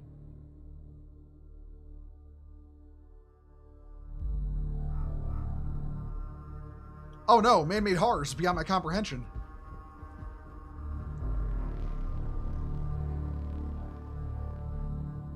I mean, they're making Astartes too now. He's been working on other stuff as well, like either behind the scenes or openly. Like, he directed the 40K episode of Secret Level. I would say he's also been working on various cinematics for GW as well.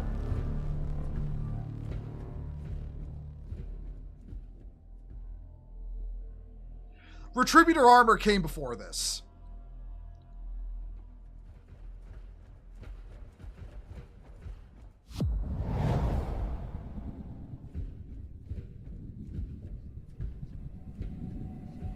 Oh no, Eldritch horrors beyond my comprehension. Astartes.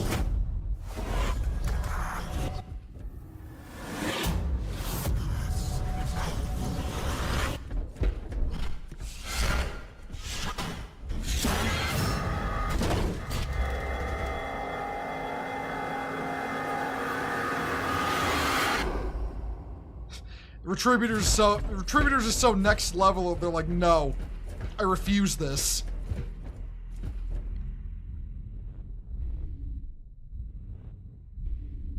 Is the orb from Heavy Metal? Nah, this is way more evil than that.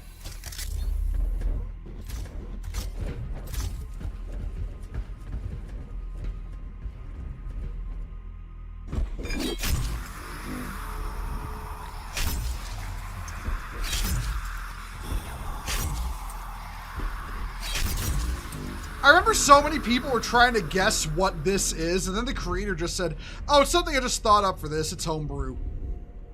Which honestly I like better because it leaves way more questions than answers.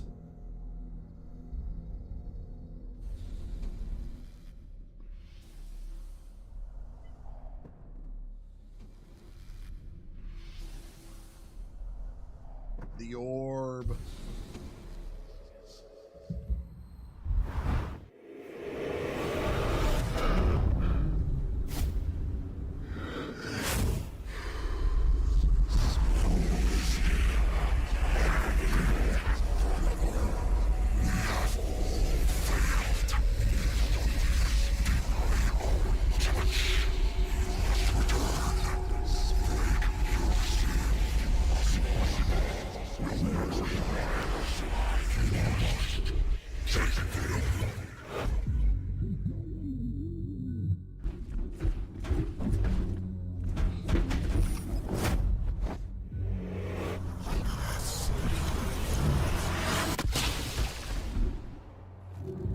for it.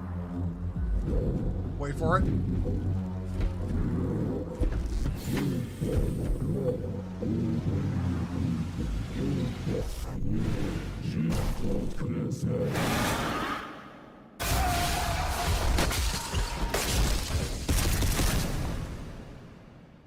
Punched his dome off and quadruple tapped him just to be sure. Like, fuck your heresy.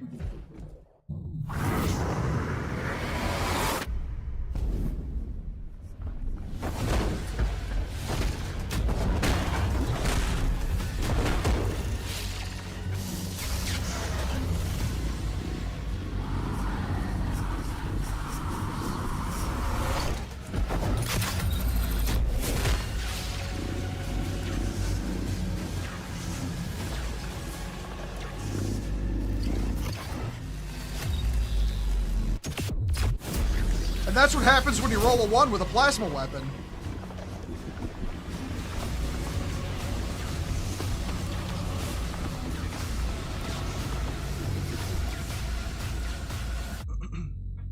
It's very, very careful with the mind meld shit in 40k. Yeah, exactly. You never know where you're going to run into an eldritch horror beyond your comprehension.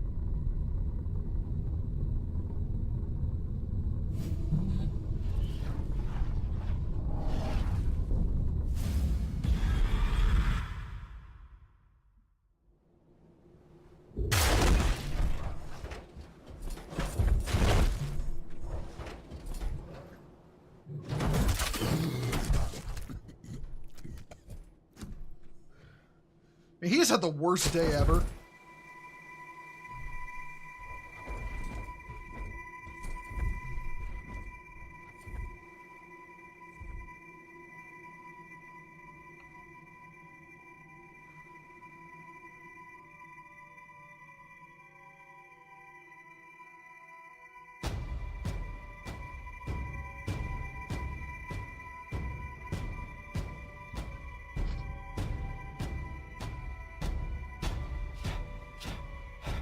Fucking amazing. Astartes will never be beat as far as... Oh, wait.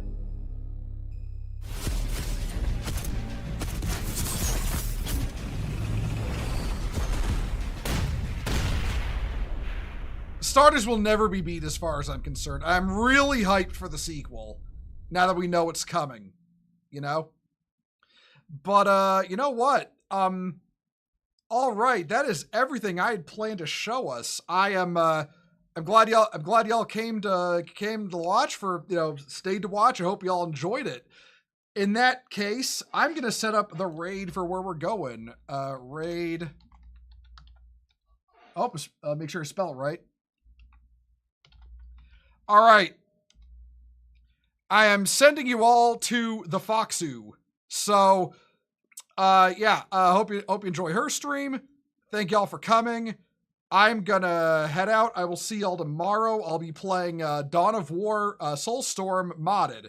So everybody have a good evening. Take care. Get plenty of rest, etc., etc. And yeah, see you then. And bye, everyone.